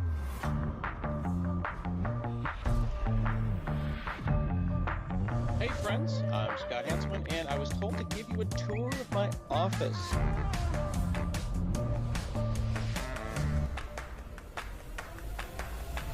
Nerds nerding. What we're doing is we're talking to people all over the world because we're stuck in our houses. We're looking at God, this is like my dream come true. I always wanted to join Scott Henselman's group. What do you want?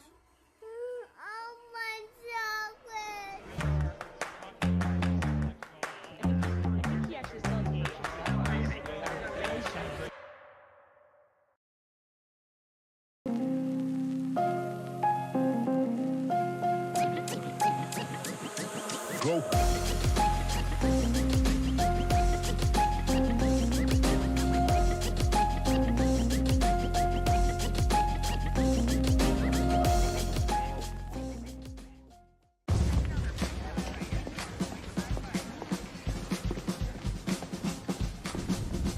We got a little problem. As you know, our motto is, you need a professional bodyguard delivered to your door in less than half an hour, you got it, buddy. But without an app, ain't no bodyguard getting delivered nowhere. So, where are we with that? The app is almost ready. We just need 3 more days? We need it ASAP. Okay, team, what's the status on the app? We're good to go, except our login experience is a disaster. We need something to keep our users' data private. And to keep the hackers out. And it needs to work flawlessly because... Because I don't want to lose one single customer. I hear you, so let's use Auth0. Auth what now? Auth0, it's an identity platform. Fast, easy logins, just what the boss wants. Can we make our own authentication service? Come on, the ultimate keymaster, you know we don't have that kind of time. We need to confirm identities with passwords, fingerprint scans, whatever the users like to use. Auth0 can do that. Yeah, but it needs to be secure. We can't have our app compromised by breaches. Not a problem. And it needs to scale if we get hit with a ton of traffic. And if it stalls or freezes up, I will get fired. We can do this.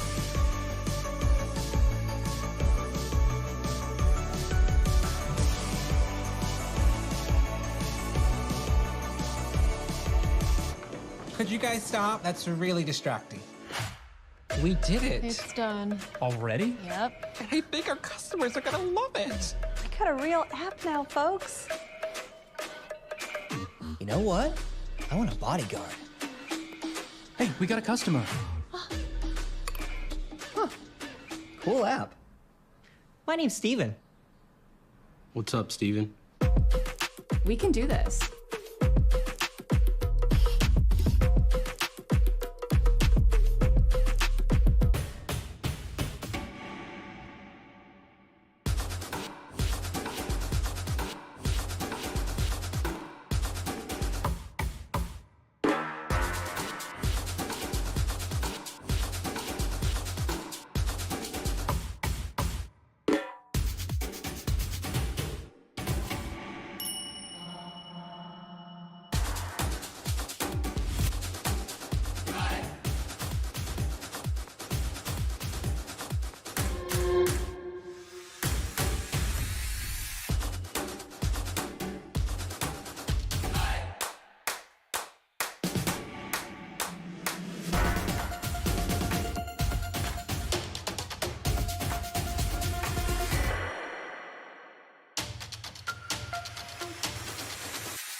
Mark, where are you, Mark? Turn your camera on. Okay, you can see me. Okay. Yeah, yeah, we can see you.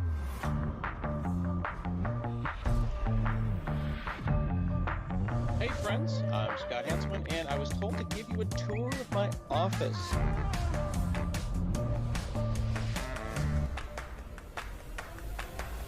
This is Nerds Nerding.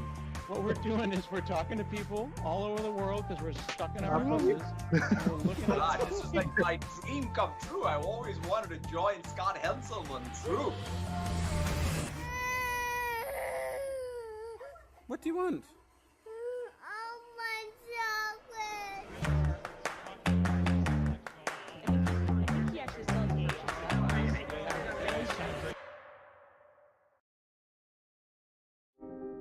Ambition is a fearless hunger for success. It drives us to challenge the way things are, to pursue what seems insurmountable, to keep going when others would stop. Ambition is how a global manufacturer is using AI to empower employees with disabilities. Ambition is how a company managed an overnight transition to remote work for 100,000 teammates. Ambition is how a children's hospital built an app to reduce stress for families. Ambition is how a law firm rallied against a malware attack to reclaim control and prevent a devastating breach of client confidence.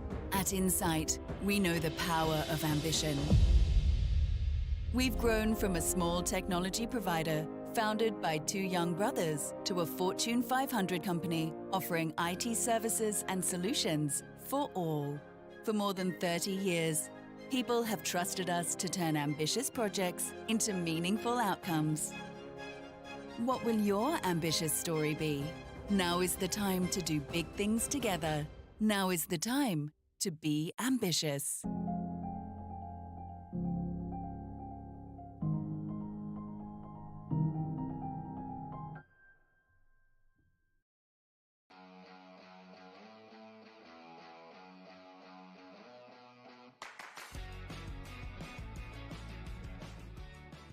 My name is Carol. I'm a test engineer.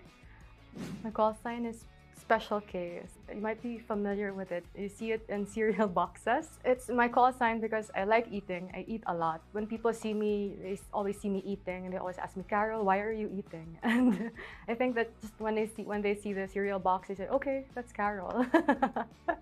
Hi, I'm Joshni. I'm a test engineer. They call me Jester because I always have a smile on my face, whatever situation I'm in. My name is Jaden. I'm an automation engineer here at Planet. My call sign is Digit because I'm a huge maths nerd. It is my primary major, but I often get called out on how I never ever stop talking about maths. I just love maths. I am Cassandra. I am a test automation specialist. Being beret, as you can tell by the accent, I am French. Very prominent accent. So the beret completely makes sense. As for the ping, no matter the client, no matter where I was working, it always was a ping background with Hello Kitty riding a unicorn. It does not reflect who I am outside, clearly, but I think it brings a little bit of sparks and joy, and so yeah, so ping beret it is. My name is Kong. I'm a consultant here at Planet. When people ask me how to pronounce my name, I always say, I'm not the king, but the Kong. But after joining Planet, I am the king and I'm the Kong. Work to inspire is very something that we live by, I believe. We definitely see how much passion we have for quality and how much we want to convey this as a client. We don't just go for target, we always try to go a little bit further, and we try to inspire each other by learning new skills, having new challenges and taking them, and I think it's very inspiring. Be better, build better. Personally, I always try to be better than yesterday. That's always been me, so I'm better than yesterday and I'll be better tomorrow. I also got a lot of training opportunities on Planet because there's a vast library of training courses available that I can just access anytime. Before I joined Planet, like when you want to learn something, you go first, right? And then when you Google something, you always have to pay for something, and that's not what I want to do. So it's really good that Planet offers these free courses for me, and I don't have to feel pressured about buying something just so I can improve my skills and use them for work. Planet always encourages learning, and learning is a good way to just accelerate your career growth. Top Gun of testing is it's awesome. It's really cool to be around people who are so passionate, so driven to do what they do, and who always want to learn and get better. I think that's really important, and I think it's going to be a driving factor going forward in the IT industry in general. Top Gun is the best of the best, and for me, it's if you want to grow up in your career, you are at the right place because we have got all the training materials, right people, and right opportunities. Yeah, whatever you need to progress in your career, you have got everything in here to boost your experience and boost your personality. Everything in a compact pack. That's what Planet is for me.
Mark, where are you, Mark? Turn your camera on. Okay, you can see me. Yeah. Okay. Yeah, we can see you.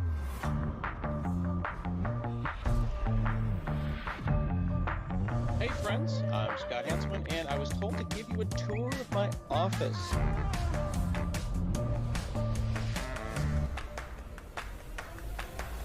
This is Nerds Nerding.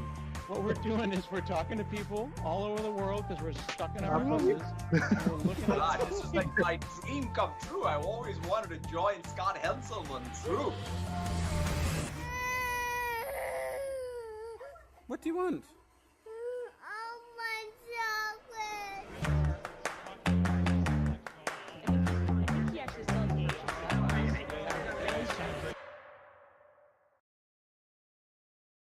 Tell me the best thing that's happened while I was gone. I made sure Dad ate healthy like you said. He even tried the broccoli. Eat it. Then I helped him make his work much better.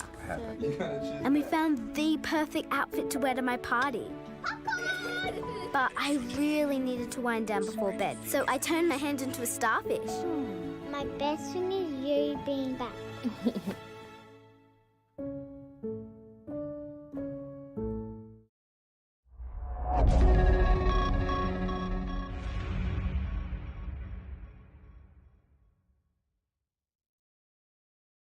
By applying market-leading technology solutions through our lifecycle services, we help clients realize business outcomes through our advice, integration, and operational services. MOQ Digital helps clients to fully understand their IT needs, adopt the right solution, and provide ongoing support to maximize their investment.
Mark, where are you, Mark? Turn your camera on. Okay, you can see me. Yeah, we can see you.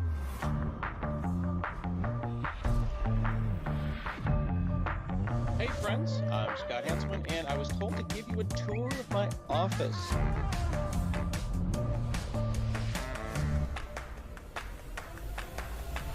nerds nerding. What we're doing is we're talking to people all over the world because we're stuck in our houses. And we're looking at This is like my dream come true. I always wanted to join Scott Henselman's group.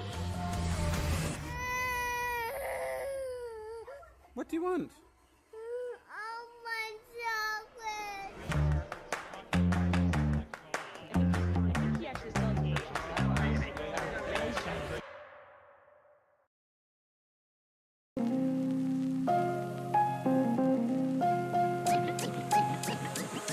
Go.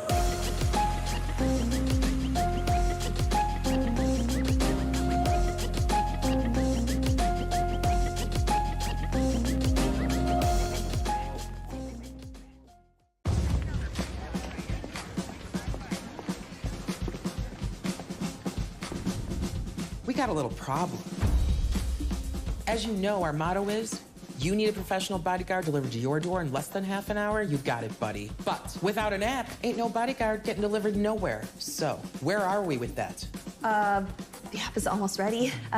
We just need 3 more days? We need it ASAP. Okay, team, what's the status on the app? We're good to go, except our login experience is a disaster. We need something to keep our users' data private. And to keep the hackers out. And it needs to work flawlessly because... Because I don't want to lose one single customer. I hear you, so let's use Auth0. Auth what now? Auth0, it's an identity platform. Fast, easy logins, just what the boss wants. Can we make our own authentication service? Come on, the ultimate keymaster, you know we don't have that kind of time. We need to confirm identities with passwords, fingerprint scans, whatever the users like to use. Auth0 can do that. Yeah, but it needs to be secure. We can't have our app compromised by breaches. Not a problem. And it needs to scale if we get hit with a ton of traffic. And if it stalls or freezes up, I will get fired. We can do this.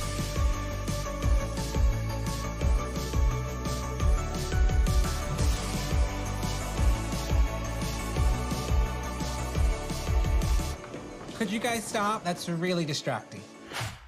We did it. It's done. Already? Yep. And I think our customers are gonna love it. I got a real app now, folks. You know what? I want a bodyguard. Hey, we got a customer. Cool app. My name's Steven. What's up, Steven? We can do this.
Everybody. Thanks for coming for the last session for today. So we have Aidan Sobey here. He is a cloud-native data engineer at KZN who's on a mission to fight jargon one acronym at a time. Welcome, Aidan. Fantastic. Everyone hear me all right? Cool. Hello, everyone, and welcome to data lakes and other bodies of water that killed big data. Before we begin, I'd like to acknowledge the traditional custodians of the land, the Whadjuk people of the Noongar Nation.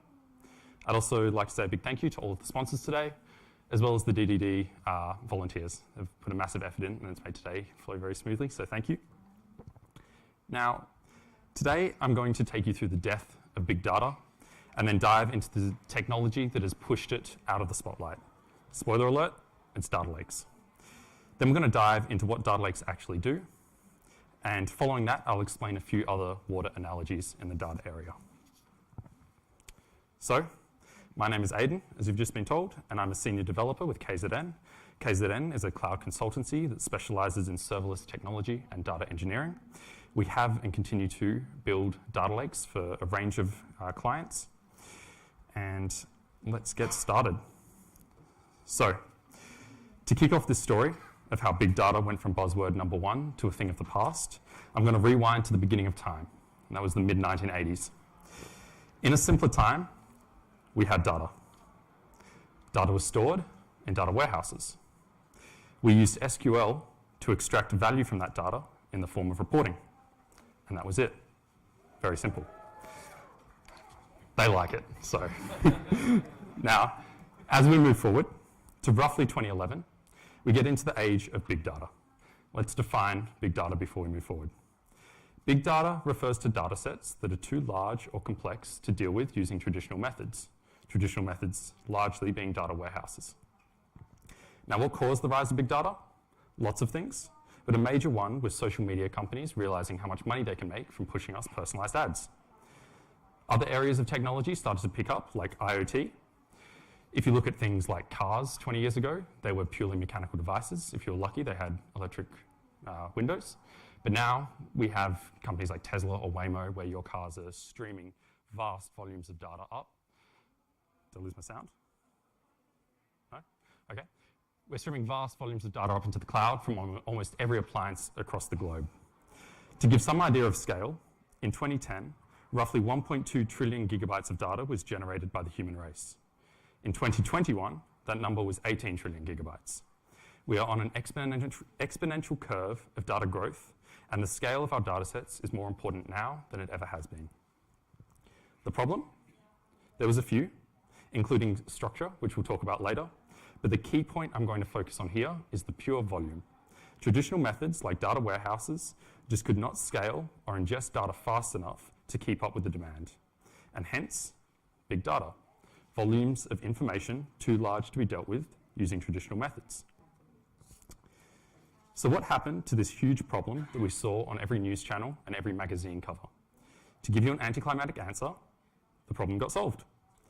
Data lakes provide a cheap and readily available means of storing and ingesting almost unlimited quantities of data.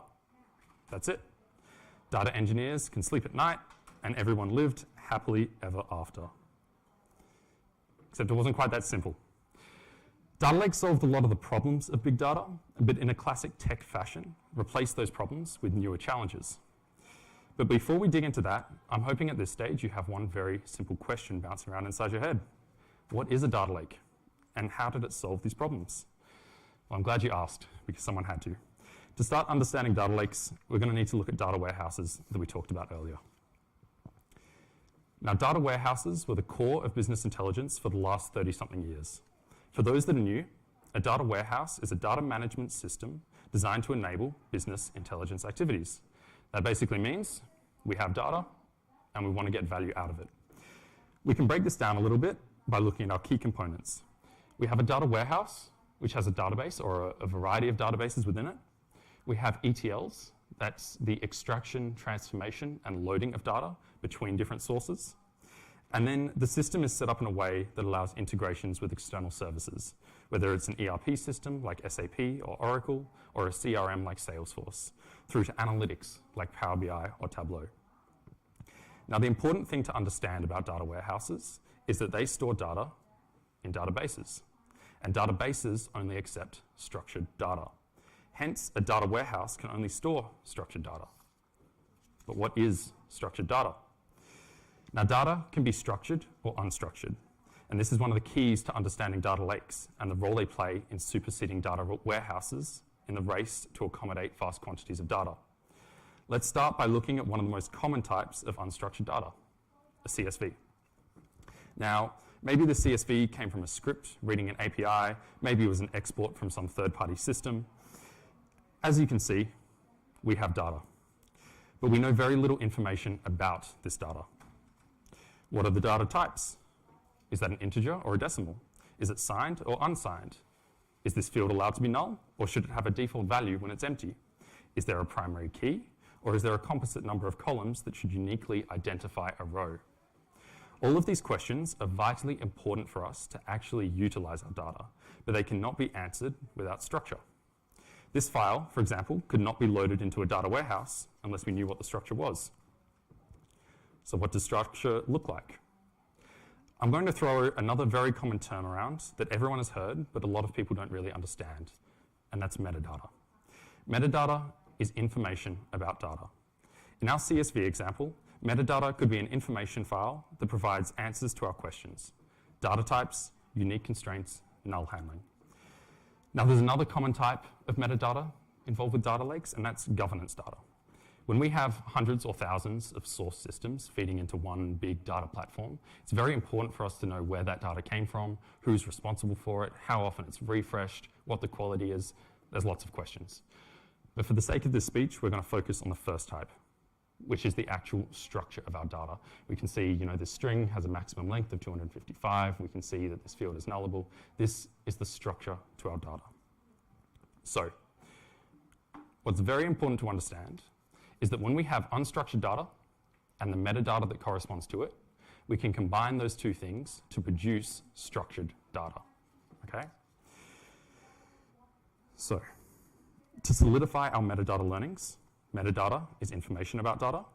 This information allows us to specifically describe the format and structure of our data, and this allows us to treat the data as structured, which unlocks new ways of analyzing, storing, and classifying the information.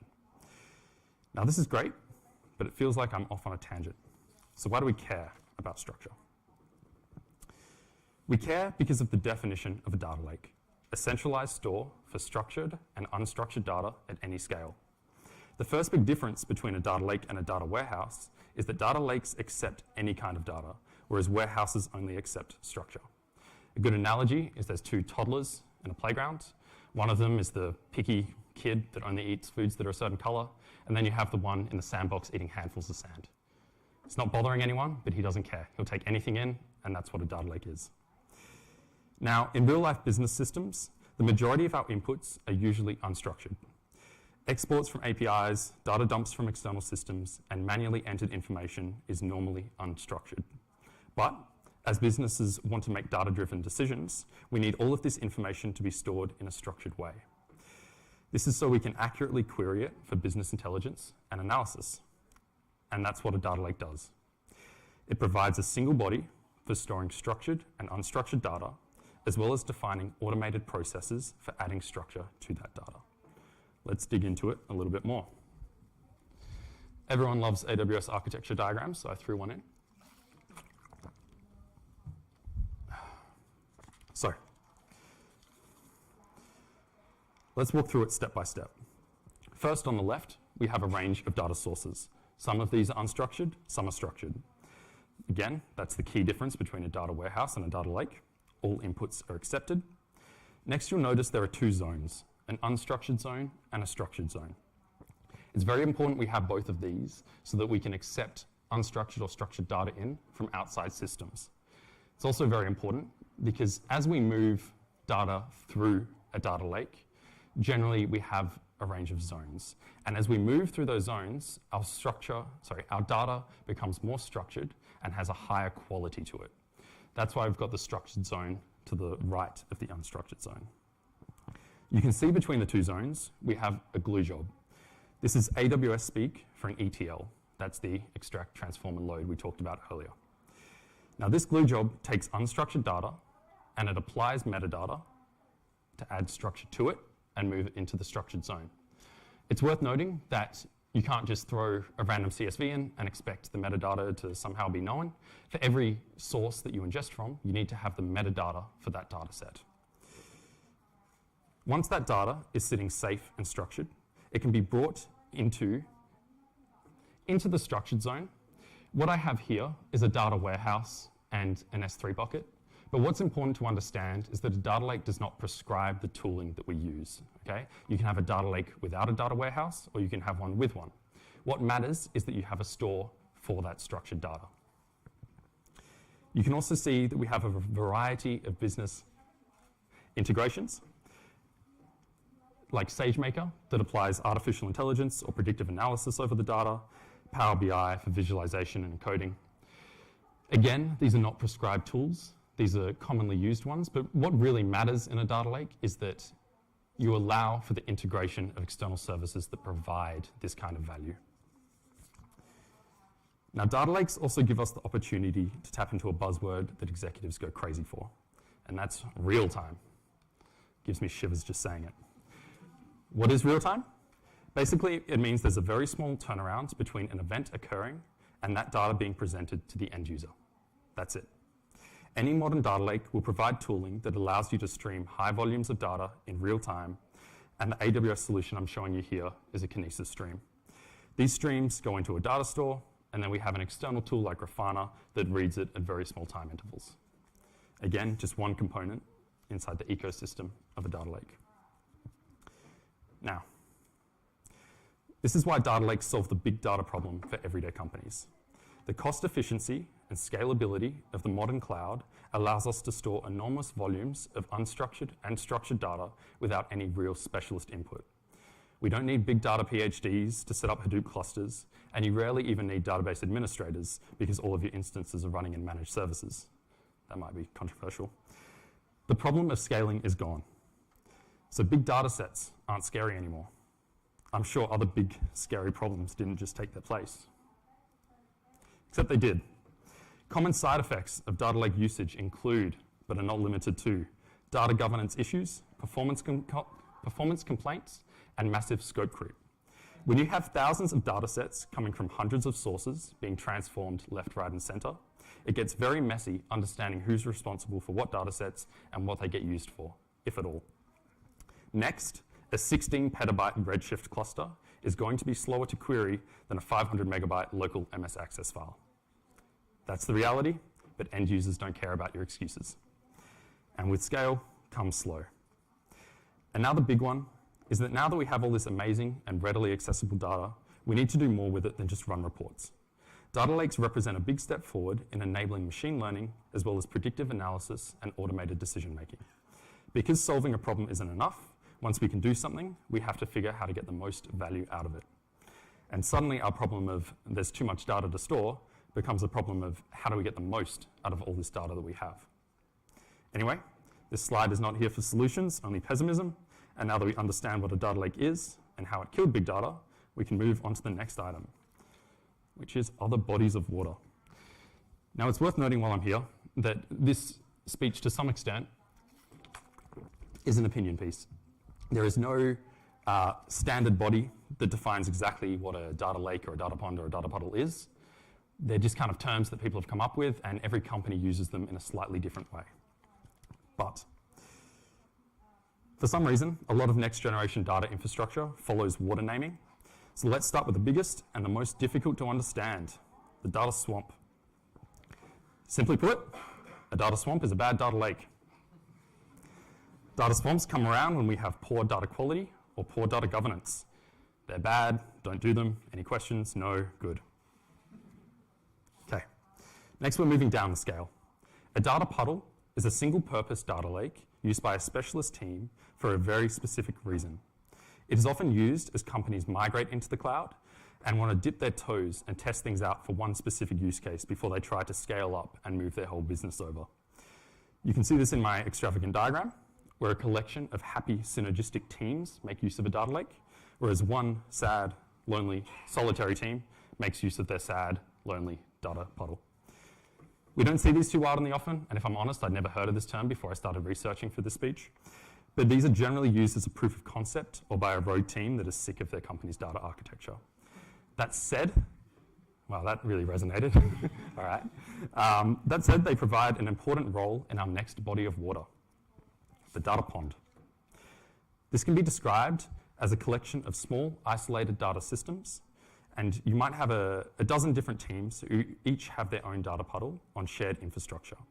The key difference here between a data pond and a data lake is minimal shared governance or data. The accounting team uses their accounting data that they ingested. The engineering team uses their engineering data that they ingested. But there's not a lot of crossover. It's not one huge big lake of shared data that everyone taps into for their own purposes. This, again, is often seen as a stepping stone to data lakes, but for smaller companies, it may be suitable on its own. So, in summary, who killed big data? It was the data lake in the cloud with the scalability. In a more general sense, cloud technology has provided everyday businesses with the ability to scale their data infrastructure much more easily than before. And as a result, the traditional methods that couldn't handle big data have become a thing of the past. We've learnt that data lakes are just big fancy ways of storing any kind of data that you want, and data ponds and data puddles are scaled down, less collaborative versions of data lakes. Are there any questions? Sure. Sorry, I'm putting you on the spot there. Is the unstructured data a key part of being a data lake? Absolutely, yep. If you It's not just the size and scale available in structured data. So the issue with the data warehouse that preceded lakes was that a database needs structure in order to ingest data. So if you want to accept data sources from literally anywhere and not be picky, you need to accept unstructured data because a lot of sources will give us unstructured data. Yeah.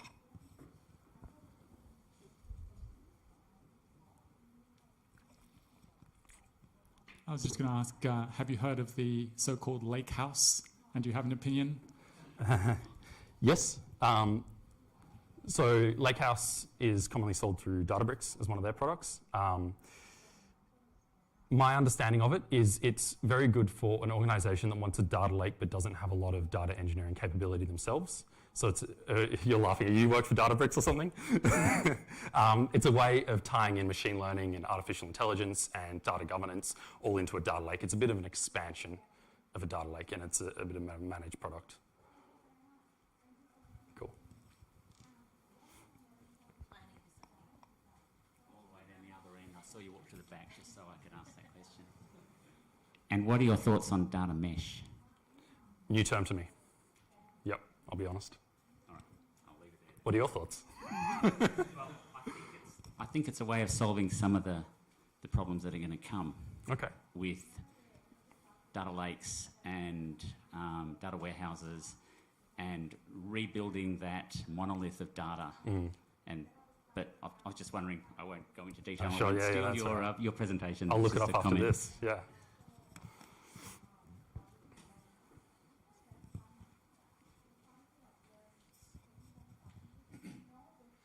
I can understand why the data lake is very appealing to company. And I'm curious about how in the wild people actually make use of it. I mean, like in your diagram, there's the AI bolt-on and there's a dashboard, but what do people tend to actually do with their data lakes?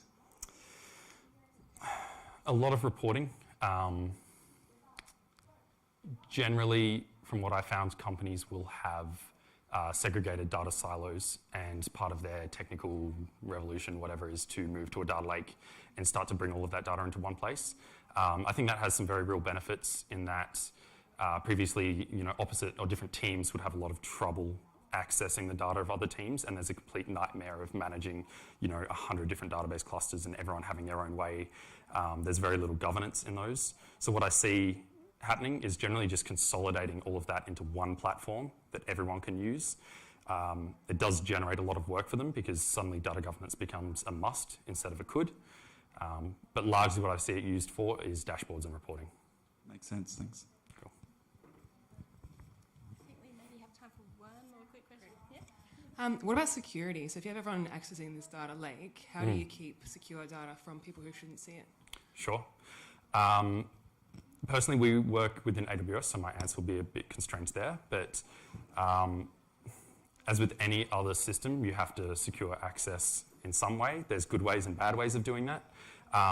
When it comes to things like databases themselves, you can generate, you have to generate credentials for people to log in and use, and however you manage that is your thing.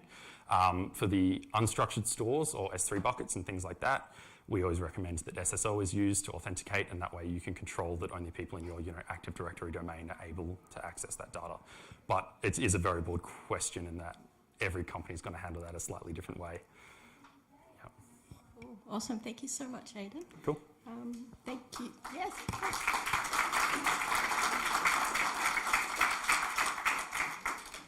It's afternoon tea time, and then just make sure you're back in the main theatre, I think, for the lock note at 4:05.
Mark, where are you, Mark? Turn your camera on.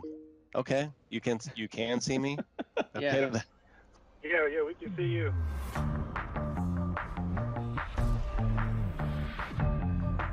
Hey friends, I'm Scott Hanselman, and I was told to give you a tour of my office.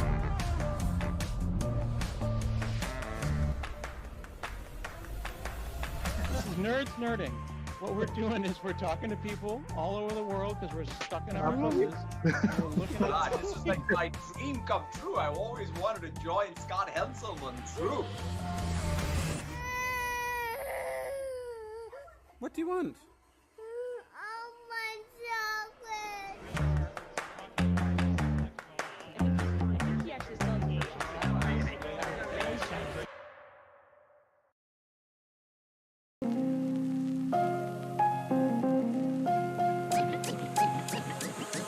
Go.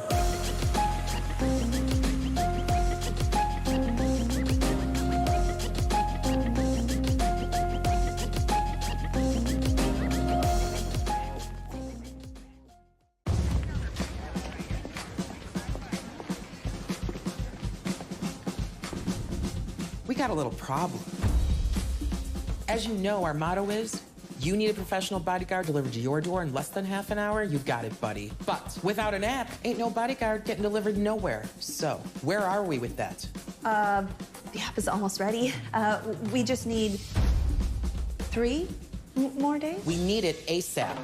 Okay, team, what's the status on the app? We're good to go, except our login experience is a disaster.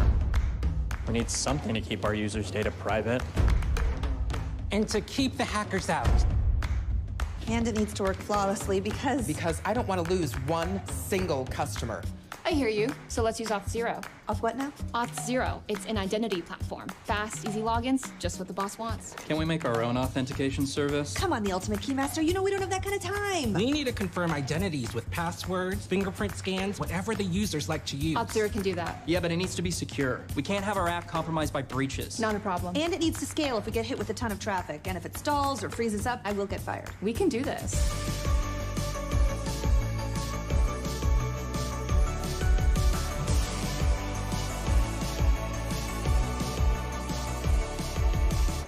Could you guys stop? That's really distracting. We did it. It's done. Already? Yep. I think our customers are gonna love it. I got a real app now, folks. You know what? I want a bodyguard. Hey, we got a customer. Huh. Cool app. My name's Steven. What's up, Steven? We can do this.